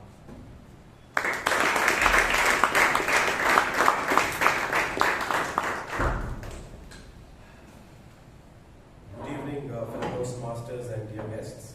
Good evening. To begin with, I must say that second speaker, Toastmaster Akash, has this knack of coming up with really intriguing speech titles. The last time I heard his speech, I was at TMOD, and I remember it was titled 30 kilometers in 7 minutes. Yeah. And today it was cardio without moving a muscle. Really intriguing titles, Akash. Please keep that up. Now, what really went well with your speech today? your speech, the core of your speech was essentially a story, probably a horrifying experience for Akash. And you narrated that in a humorous manner. You had a conversational tone, the story was full of metaphors and laced with humor, and it had all the 4 P's of a great story. Right? So, people, places, pictures, you picturized everything really well, and it was personal. We could relate to what you were saying. It was conversational, you reached us at a personal level. And everyone in the audience, I believe, would have imagined what Akash was going through. Getting chased by a cute little husky, how Akash was panicking in front of a salivating Great Dane, and the German Shepherd, the Golden Retriever licking all over his face. That was really well done. And you were comfortable on stage, you were moving around with ease, and there was no stiffness or nervousness at all. Here are a few things that could probably make your speech even better. A great story always has a compelling message. Now, you narrated your horrifying experience, but probably you could have improvised it with a nice little message. I felt that the story ended abruptly in the end. You said, this was my horrifying experience. I tried to get rid of my fear, but I became a laughing stock. Probably you still had time. You wound it up within 4.5 minutes or something, if I'm not wrong. You had time to improvise it and get across a message to the audience. Do you intend to get rid of your fear again? Do you intend to go to Kapan Park? Or what would you do going forward? Right? So a compelling message would have been great. But apart from that, you have probably almost mastered the art of storytelling at the beginning of your journey at Toastmasters. You narrated what could have been a horrifying experience for you in such a humorous way, and I wish you the very best of luck for your future speeches. All the best. Thank you.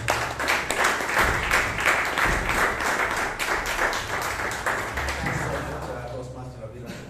So again, addressing the guest, this person who came on stage, Toastmaster Akash, has this conversational style of speaking. So conversational style is when you have a group of friends, 5 or 6, there's one person who entertains so well, you'll keep on laughing. You don't want that fellow to go. He's that person. So he has 2 options. I would say publicly. He can stop coming to Toastmasters or public speaking right away. He need not, because he has a style. That's it. Or he comes here, does not pay too much heed into too many evaluations that he goes through. He need not, because that is his style. Okay, and get that, because he has the style, we would convert it into something that's not needed. Okay, so here's so that's one choice that person has. All right. So next speech was by Toastmaster Abhay, and it was evaluated by distinguished Toastmaster Vijayan.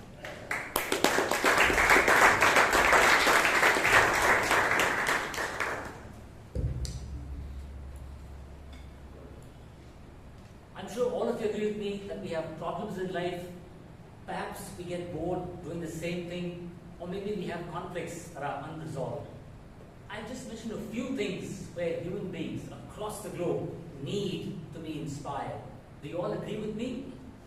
Yes. Thank you. Mr. G, fellow Toastmasters guest, and Toastmaster Abhay, let us see how he went about trying to inspire his audience to bring about a change in the way they look at life.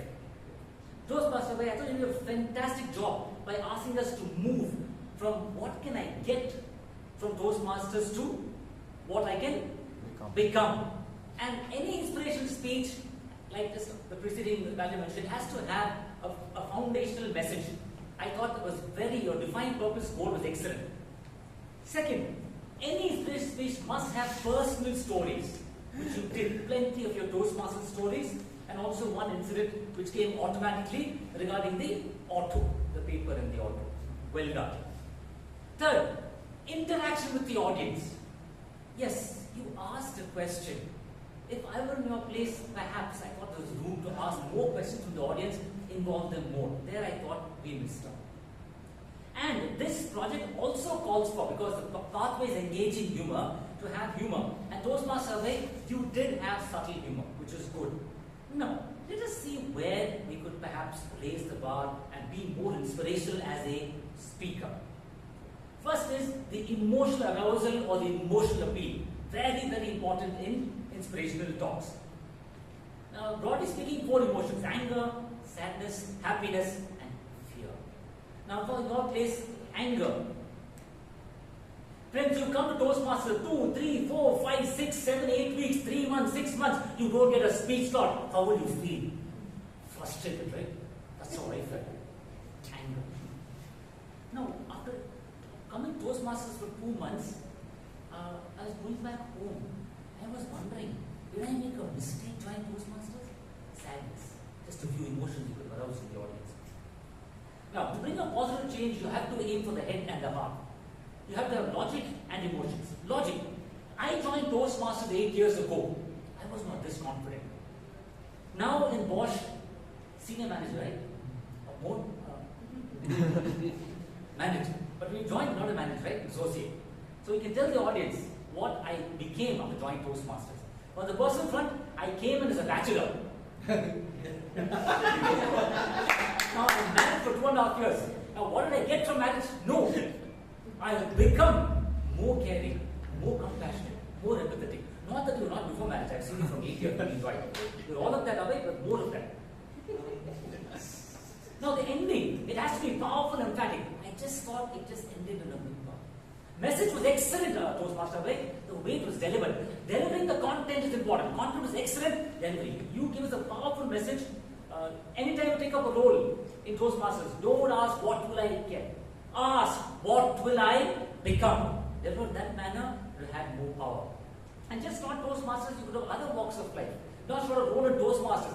Any role in life, ask yourself this question. Not what do I get. What will I become? Just to sum up. The strong points were defined purpose of excellent Toastmaster way. Personal stories, yes. Subtle humor, top drawing. What you might want to consider for a little more interaction with the audience and that emotional appeal. Toastmaster way. What did I get? I got a lot from your speech. And doubles Friday, not double Sunday. What will I become? More of a contributor in Toastmasters, at home, and in life in general. Back to the G.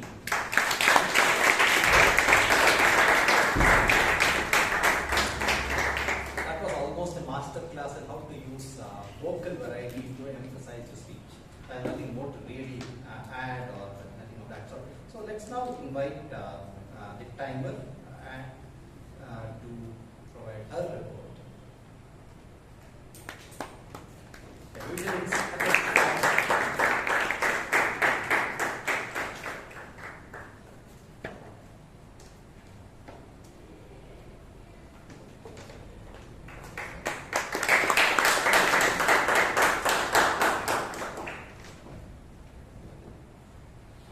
All the speakers actually concluded their speech precisely on time, except Dr. Vijayan, TM Vijayan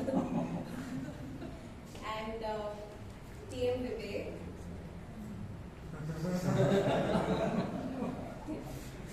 And TM Sheeb. Thank you.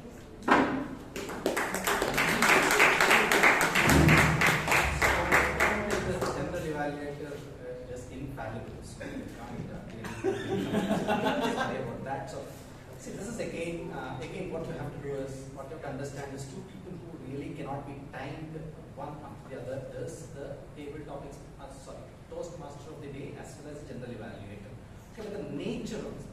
So, it's been structured, it's over-structured. When you over-structure it, all these kind of things, because we never exceeded the time, it's something else. If it exceeded, it cannot be, it can't be timed. So that is, you would eventually come to know. So you'll have to develop that. It's not a human, it's a fact. Okay.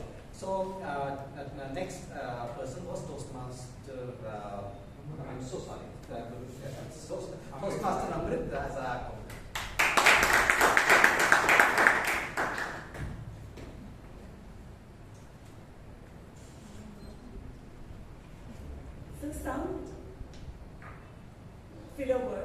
used by almost everyone in the table topics. Regarding the prepared speeches, Mansi, no filler words. Akash, there were a little over 10 so filler words. And Abhay, somewhere around 5 to 6 so and 2 to 3 you know. Other than that, I'm not going around table topics. But there is one thing which I realized and I would just like to share. Do you know there is something common between Bangalore traffic and Bangalore Toastmasters? And I would just share what. So Bangalore traffic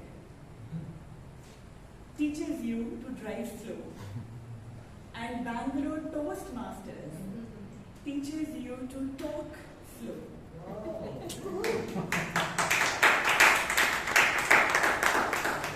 And by talking slow, you can avoid filler words. And the best time is now, because it's raining. And you can drive even more slow and learn to stop using filler words. Over to you. If you see any meeting has roles, and some meetings have roles which are very sometimes considered, I don't want to take this role. And usually the art counter is a role, I don't want to take this role. But look at how this person turned this into a very attractive role. Nice. So then we have the grammarian Toastmaster Chaitra.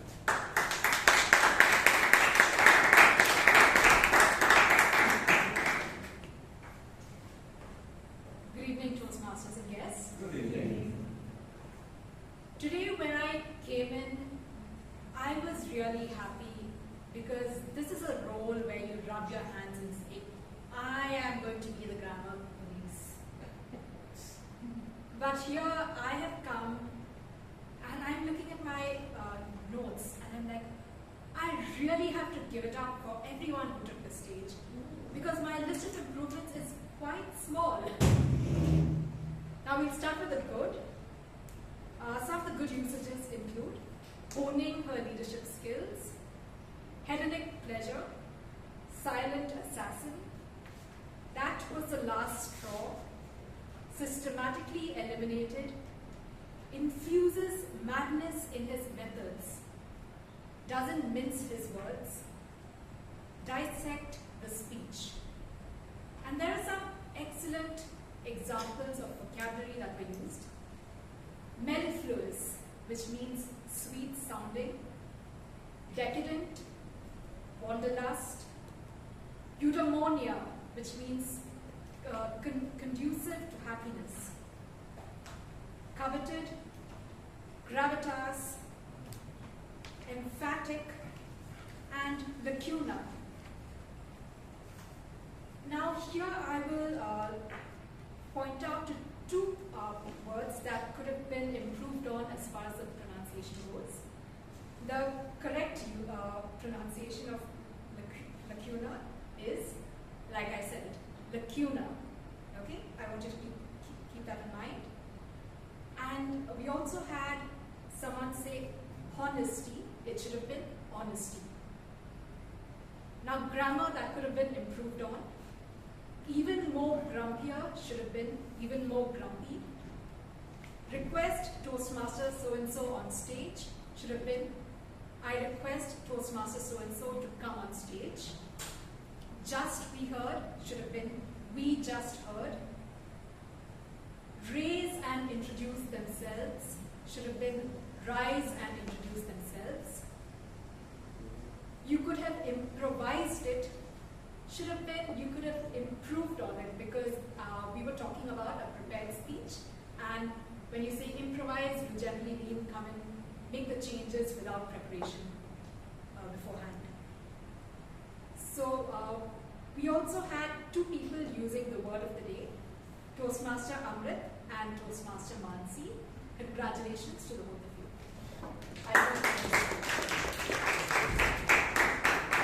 Thanks so much, Toastmaster Chaitra. So then, if you see, we had this MC of the day. We call it Toastmaster of the day. Toastmaster of the day, the whole idea of Toastmaster of the day is to make sure that the whole meeting is engaging. At the same time, he or she should never project themselves more than the other speakers or the people who come on stage. He did it so well. And he didn't steal the thunder, but at the same time, he made enough connections, had a lot of self-deprecating humor. So it is ideal. So humor collected over a period of time, which was aptly used. It's not easy to get those kind of humor after every speech. Alright, so I just felt that I feel evaluations require less practice and speeches require a lot of practice. So the evaluator should have got a lot less introduction. It should be in the ratio 1:3. One sentence for the evaluator. If it is one sentence for the evaluator, it has to be 3 sentences for the speaker. So keep in mind, if you are having a meeting elsewhere, the main people who come prepared a lot, they should get a copious amount of introduction. Okay? So then we had the table topics master. Table topics master is the extempore session that we had. So you will have such a session even in your in any of the meetings, because you need some fun, some learning, etc. So, but mostly the problem with that is that people get anxious. So it was very reassuring by the person who ran this meeting, and saying that, oh, don't worry, come here. It was very classy, I would say. I have never not seen that before. That is happening here in this club. But at the same time, I must say that it's just a bit too classic, because after every speech there was a soliloquy attached. So what happened because of that is that we overshot the time, although because of a rainy day, etc., members were less. Overshot, and then it resulted in me overshooting somewhere and the timer raising the but anyway, so I think precisely it has to end at 8 o'clock. In this club, you do not have the luxury to go classy beyond a particular range, so we'll have to keep that in mind. But otherwise, it's a meeting well done. I would change one structure in the meeting, which is drastically, if the next committee can change that, which nobody has attempted. Sergeant at Arms should not start the meeting.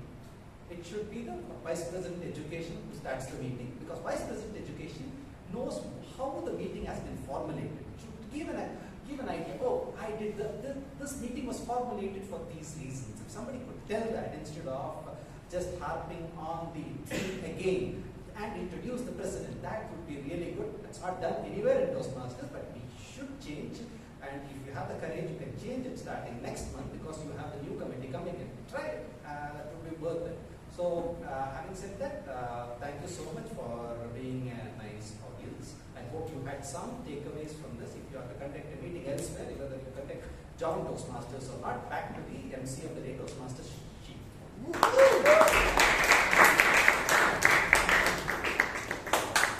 Thank you, General Manager Toastmaster Vivek. Thank you so much. The voting lines are open. The password is 4444.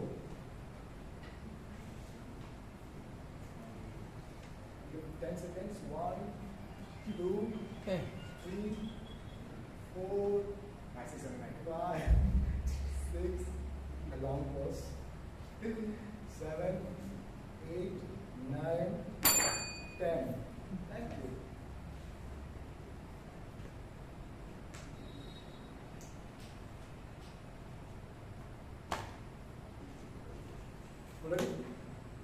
After evaluation, I realized my parents were not Toastmasters, but while scolding, they used a lot of vocal variety, body language, movements, even pause, and some properties also. I want to just close this meeting by telling something that prepare and prevent, rather than repair and repent. If I keep on talking, you will repair me, and I don't want to repent. And one thing about this meeting is I'm so happy because Sabko speaking. Back to our dynamic president from Yelahanga, Toastmaster Priyanka.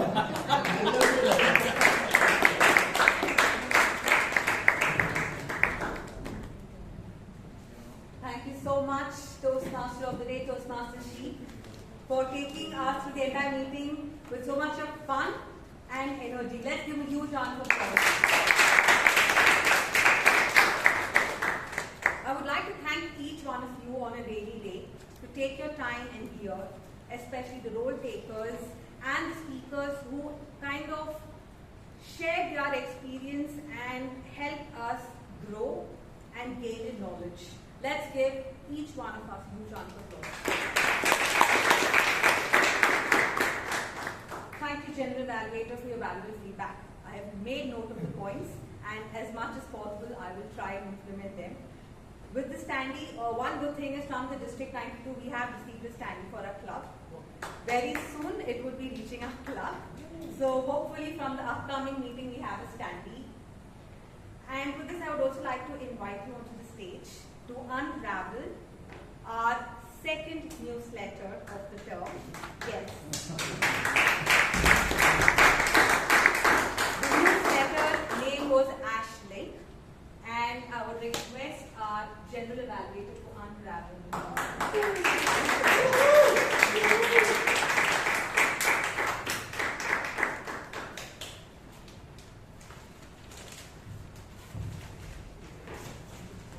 We should have the Vice President.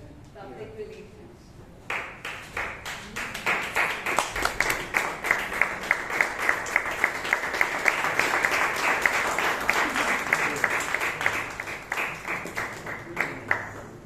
And the newsletter will be shared to you all in the WhatsApp group and via mail. Paucity of time, I did not display it. Thank you so much.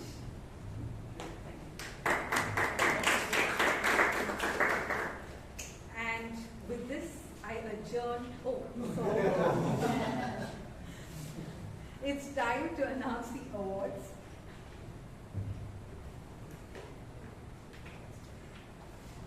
The best auxiliary role taker for today's meeting goes to someone who chose a creativity and innovative way of conducting a role that is not chosen by many as per a General Evaluator.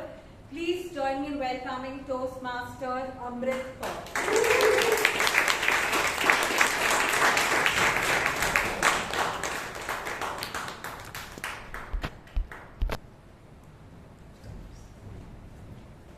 Walk slow. No traffic. Best Role Taker award for today's meeting goes to someone with a very witty and humorous thought and entertained us throughout the entire meeting. Pink flies. Careful. Yes. Toastmaster Sheeb.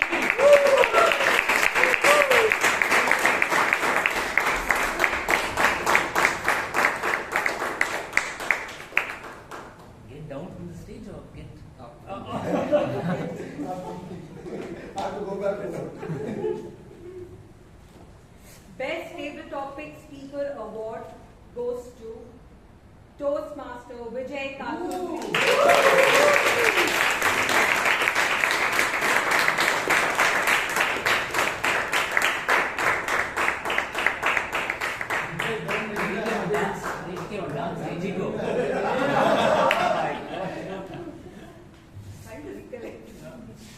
The Best Evaluator Award goes to somebody who always with a detailed evaluation, innovative evaluation, distinguished Toastmaster Vijay.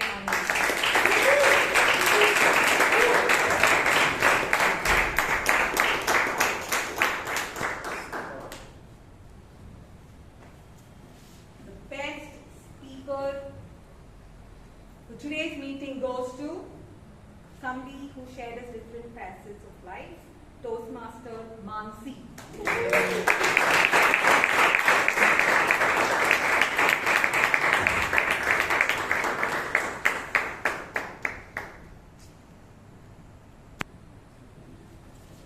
I request all the winners with their certificates to join me on stage.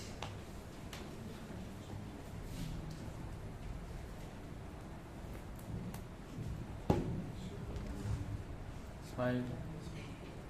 The one Vijay should be on this side. It's a win-win.